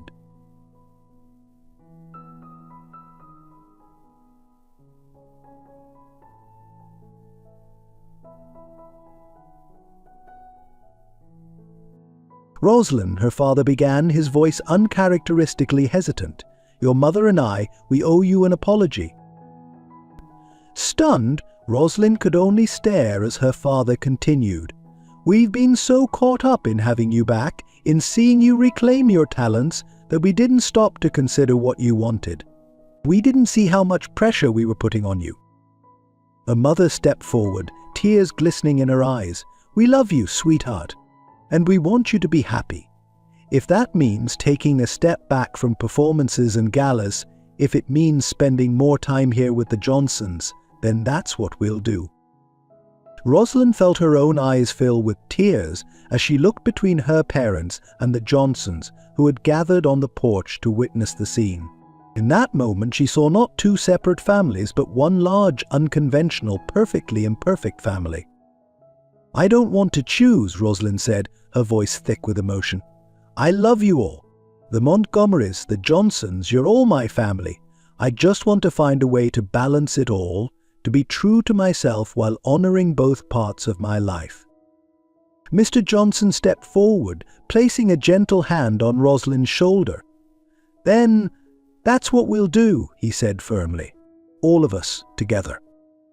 As Rosalind looked around at the faces of her loved ones, her biological parents, her foster family, her best friend, she felt a sense of peace settle over her. The road ahead might not be easy, but she wasn't walking it alone. The tragedy that had befallen her, the accident, the loss of her memories, had led to this moment of profound connection and understanding. It had given her not just one family, but two. Not just one life, but the opportunity to craft a new one that incorporated the best of both worlds. As they all made their way inside, the sound of laughter and conversation filling the air, Rosalind realized that her journey was far from over. But for the first time since waking up in that hospital bed, she felt truly, completely whole. She was Rosalind Montgomery, daughter of two families, friend, musician, and so much more, and she was ready to face whatever the future held with all the love and support surrounding her. The weeks following the emotional reunion at the Johnsons' house were a whirlwind of change for Rosalind. True to their word, her parents had scaled back on the social engagements and performances, allowing Rosalind more time to focus on school and her relationships. The balance she had craved was slowly becoming a reality, but with it came new challenges and unexpected twists. One crisp autumn morning, as Rosalind was preparing for school, her father knocked on her bedroom door. "Rosalind, do you have a moment?" Richard Montgomery asked, his tone uncharacteristically hesitant. Curious, Rosalind nodded, gesturing for him to enter.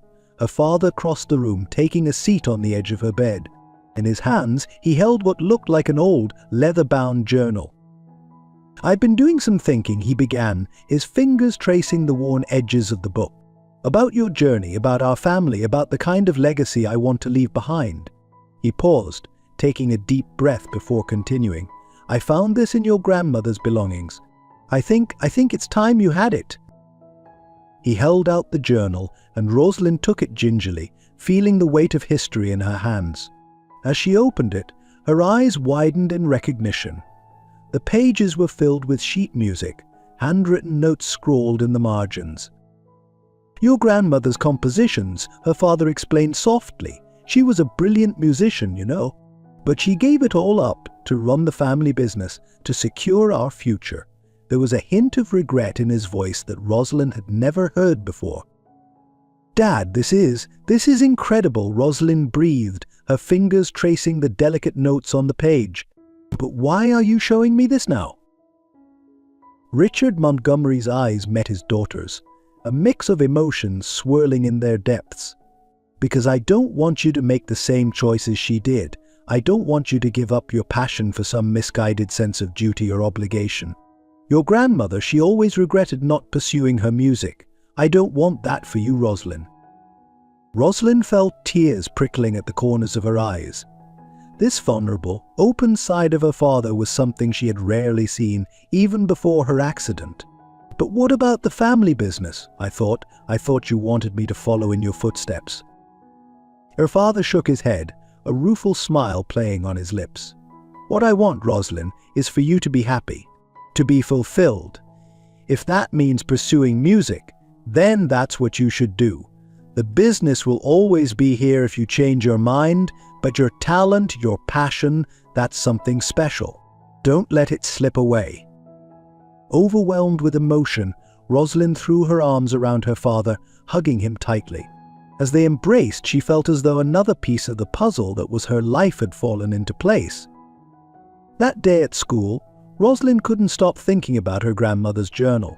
During lunch, she found herself in the music room, poring over the yellowed pages, her fingers itching to bring the long-forgotten melodies to life.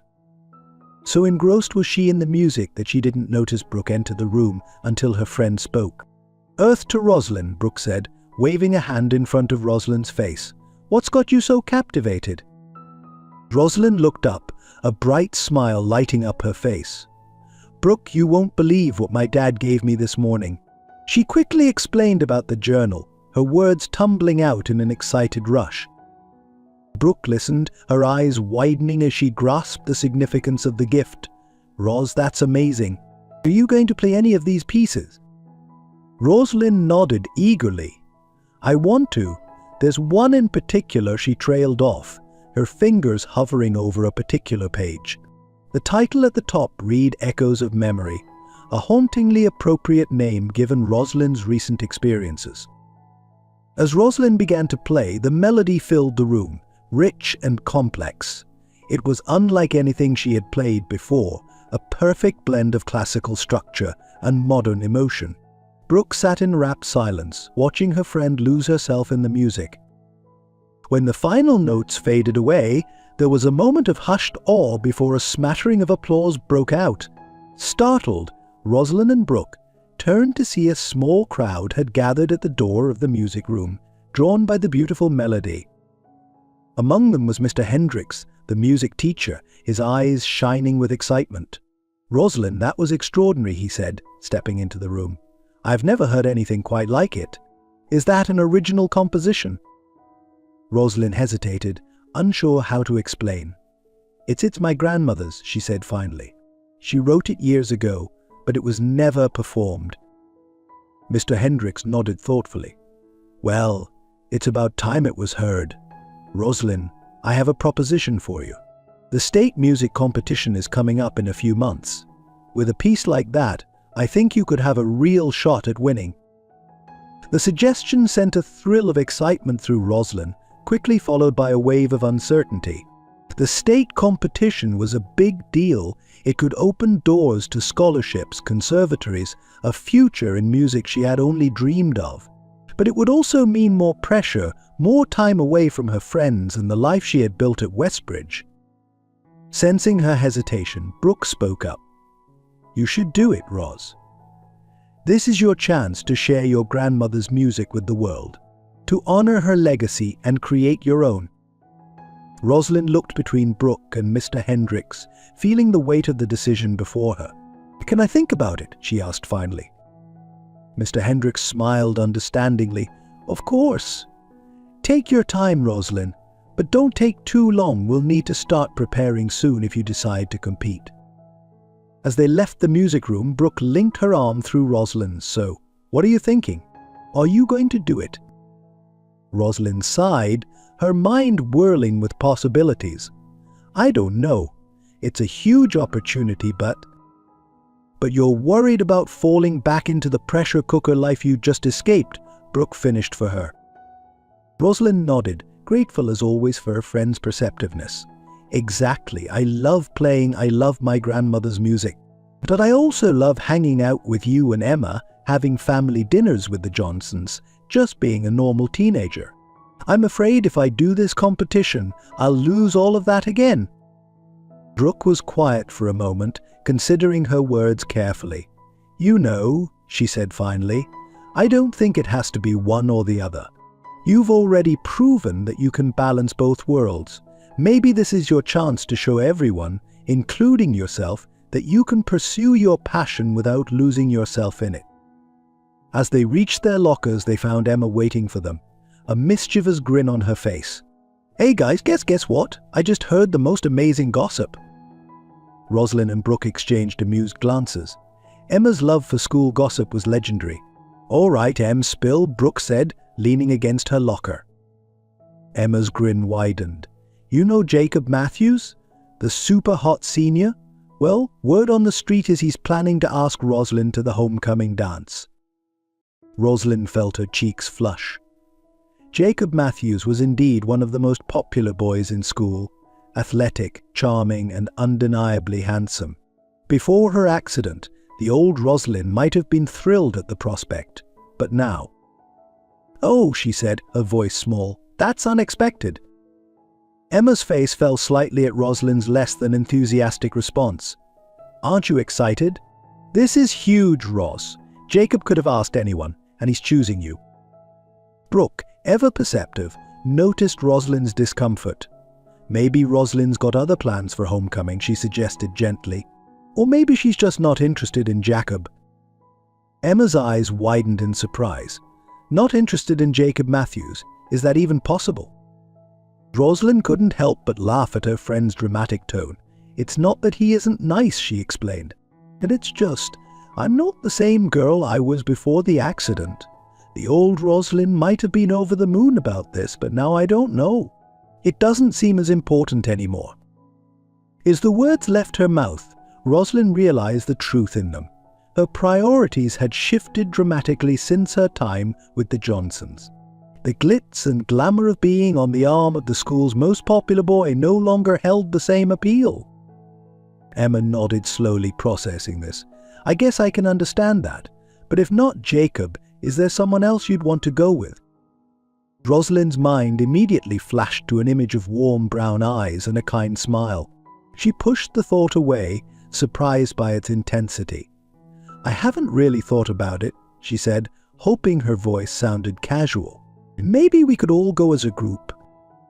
Brooke's eyes narrowed slightly, as if she had caught something in Rosalind's tone. But before she could comment, the bell rang, signaling the start of their next class. As they hurried down the hallway, Rosalind's mind was a whirlwind of thoughts. The state music competition, Jacob Matthews' homecoming, it was all so normal, so high school.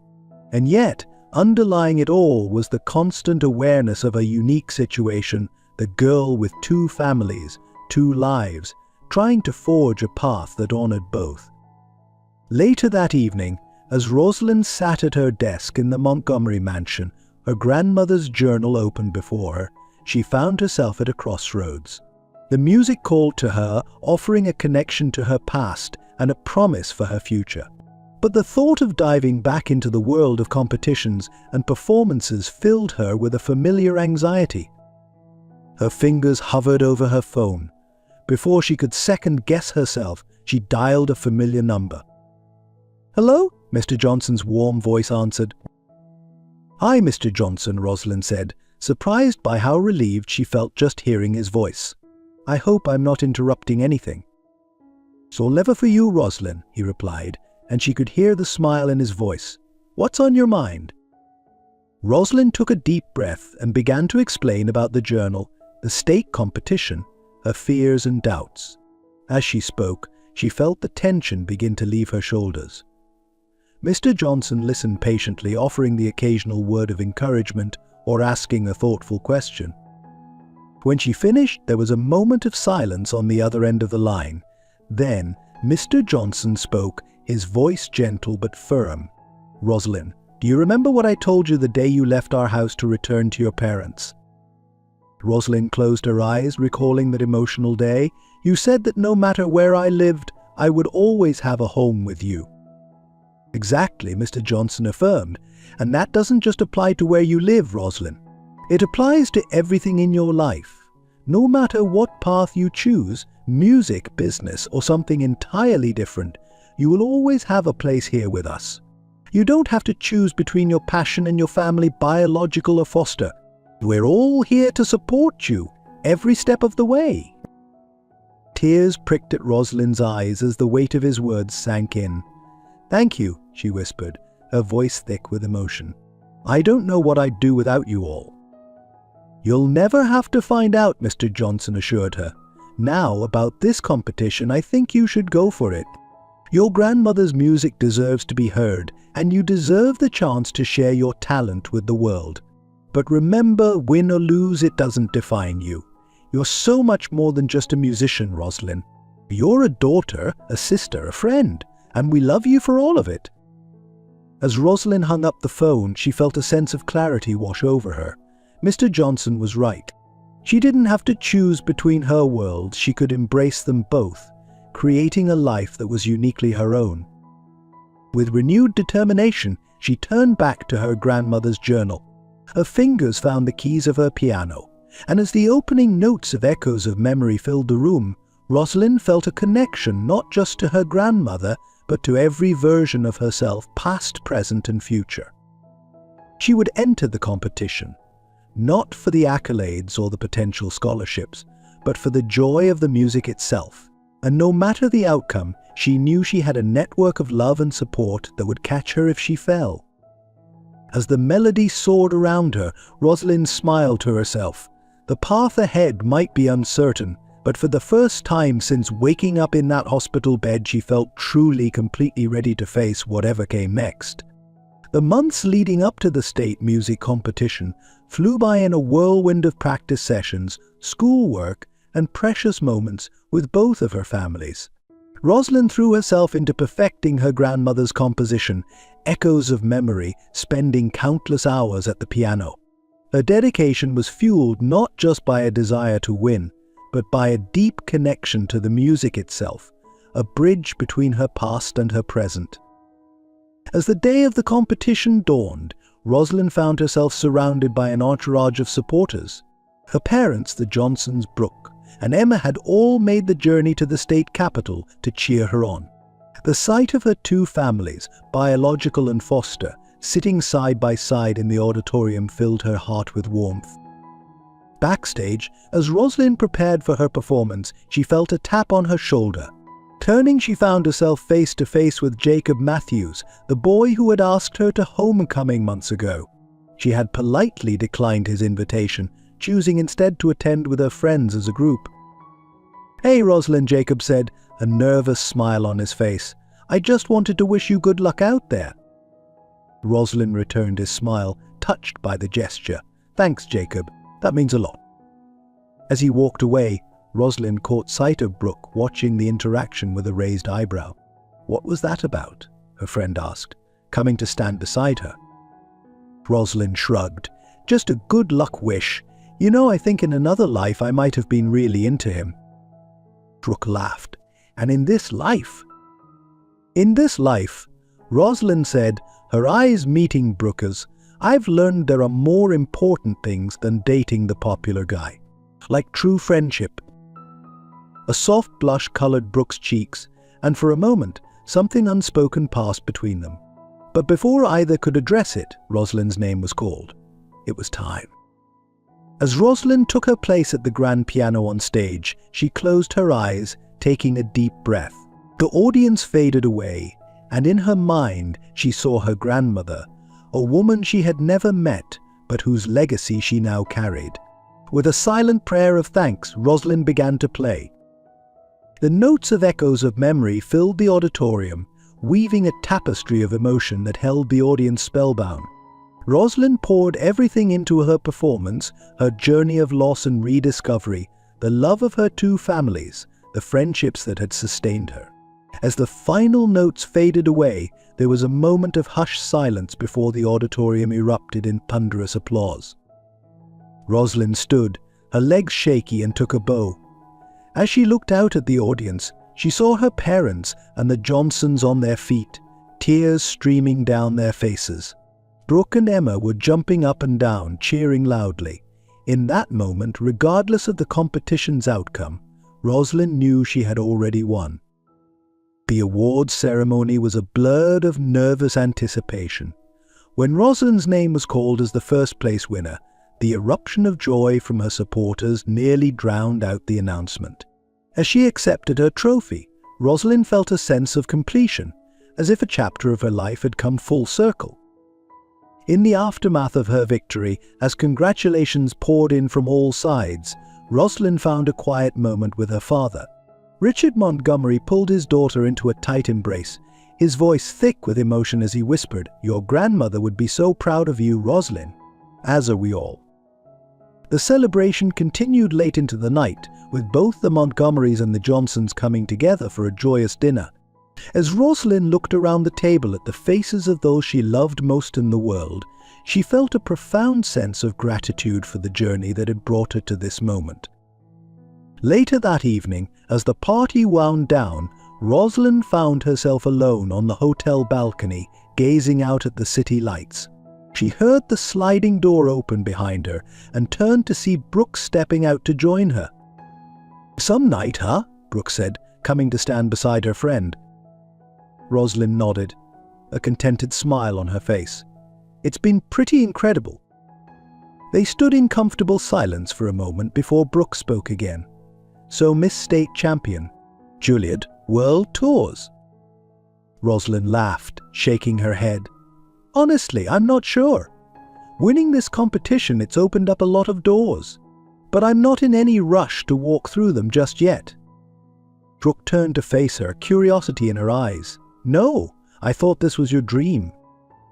"It was," Rosalind admitted, "or at least I thought it was. But this whole experience has taught me that there's more to life than just chasing after one dream. I want to explore all my options, you know. Maybe try some new things, see where life takes me." A soft smile played on Brooke's lips. "That sounds pretty wise, Ros, and for what it's worth, I think it's the right call. You've got so much to offer the world, not just with your music." Rosalind felt her heart skip a beat at Brooke's words. "Thanks," she said softly. "You know I couldn't have done any of this without you. Your support, your friendship, it's meant everything to me." Brooke's eyes shimmered in the moonlight. "That's what best friends are for, right?" "Right," Rosalind echoed, though the word friend suddenly felt inadequate to describe the warmth blooming in her chest. As they stood there, the city spread out before them and the stars twinkling overhead, Rosalind felt the future unfurling with infinite possibilities. She had music, she had family, 2 families in fact, and she had friends who had become as dear to her as any blood relation.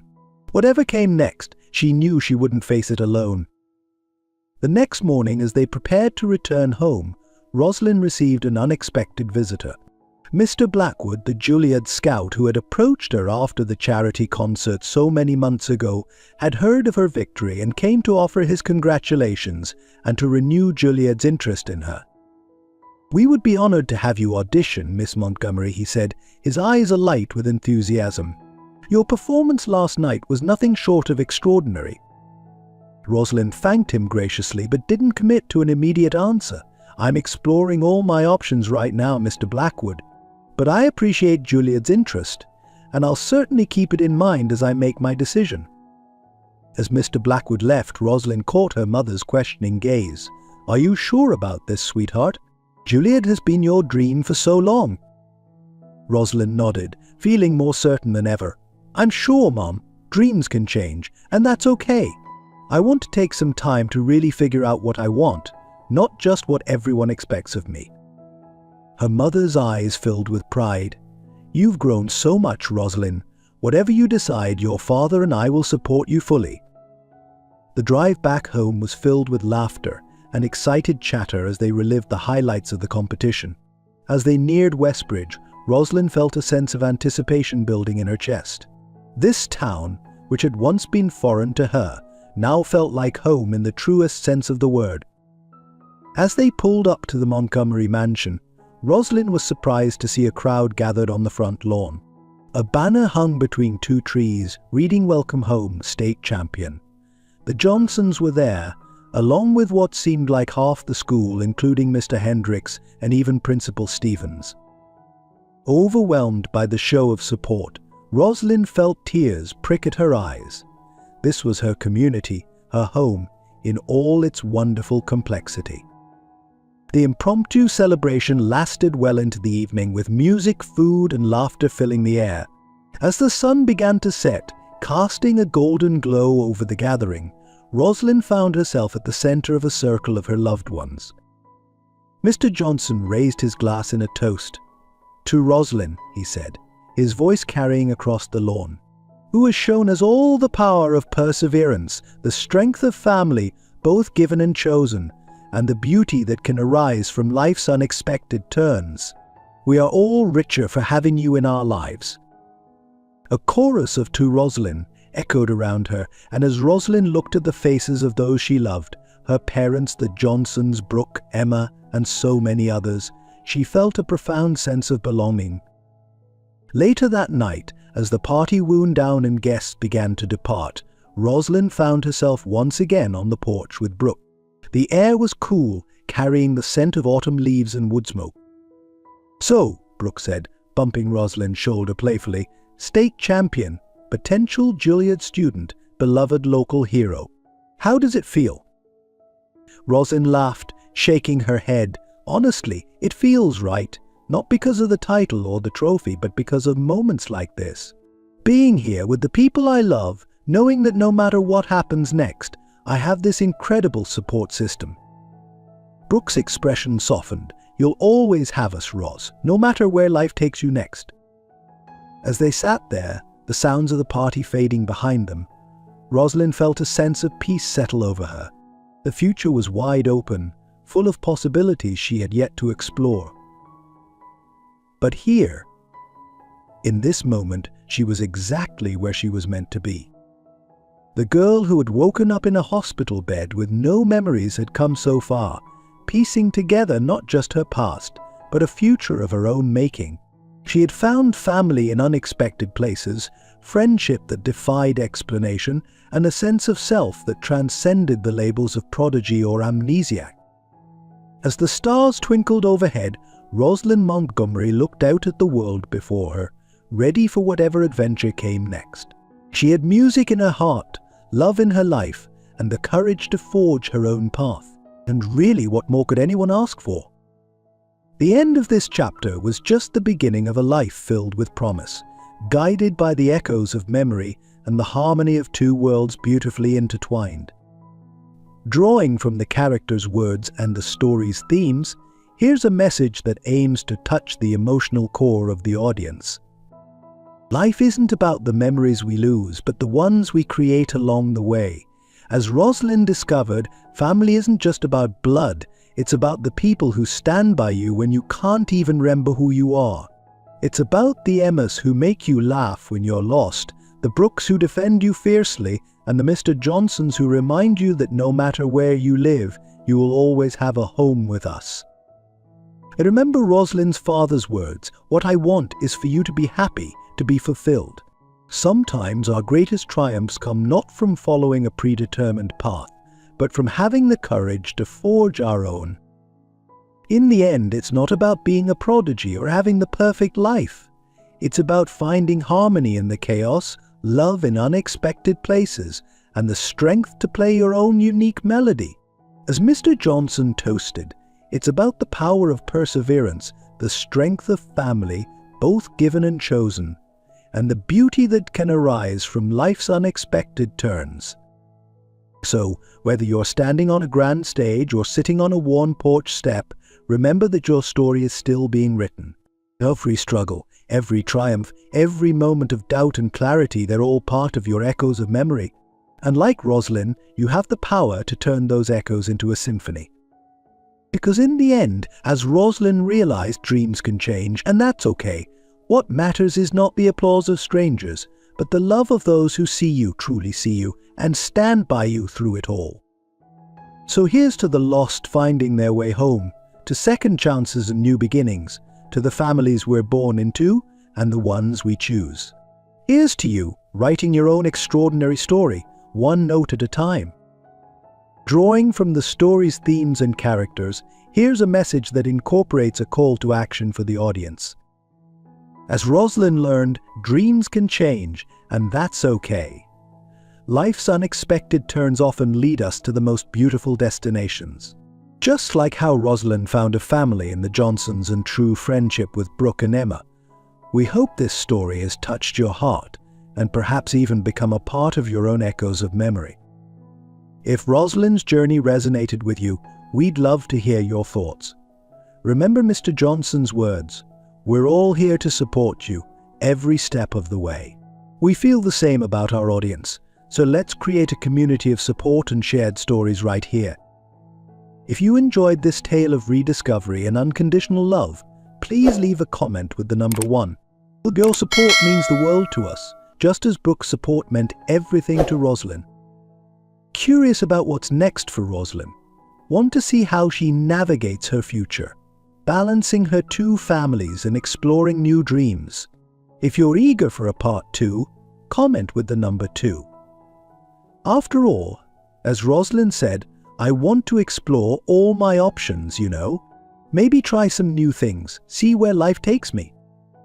And if there are parts of the story you disagree with or would like to discuss further, we welcome your thoughts. As Mr. Hendricks encouraged Rosalind to share her grandmother's music, we encourage you to share your perspective. Lastly,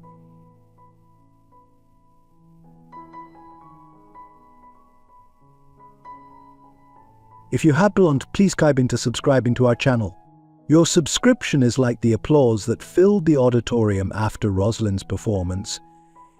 It motivates us to keep creating and sharing stories.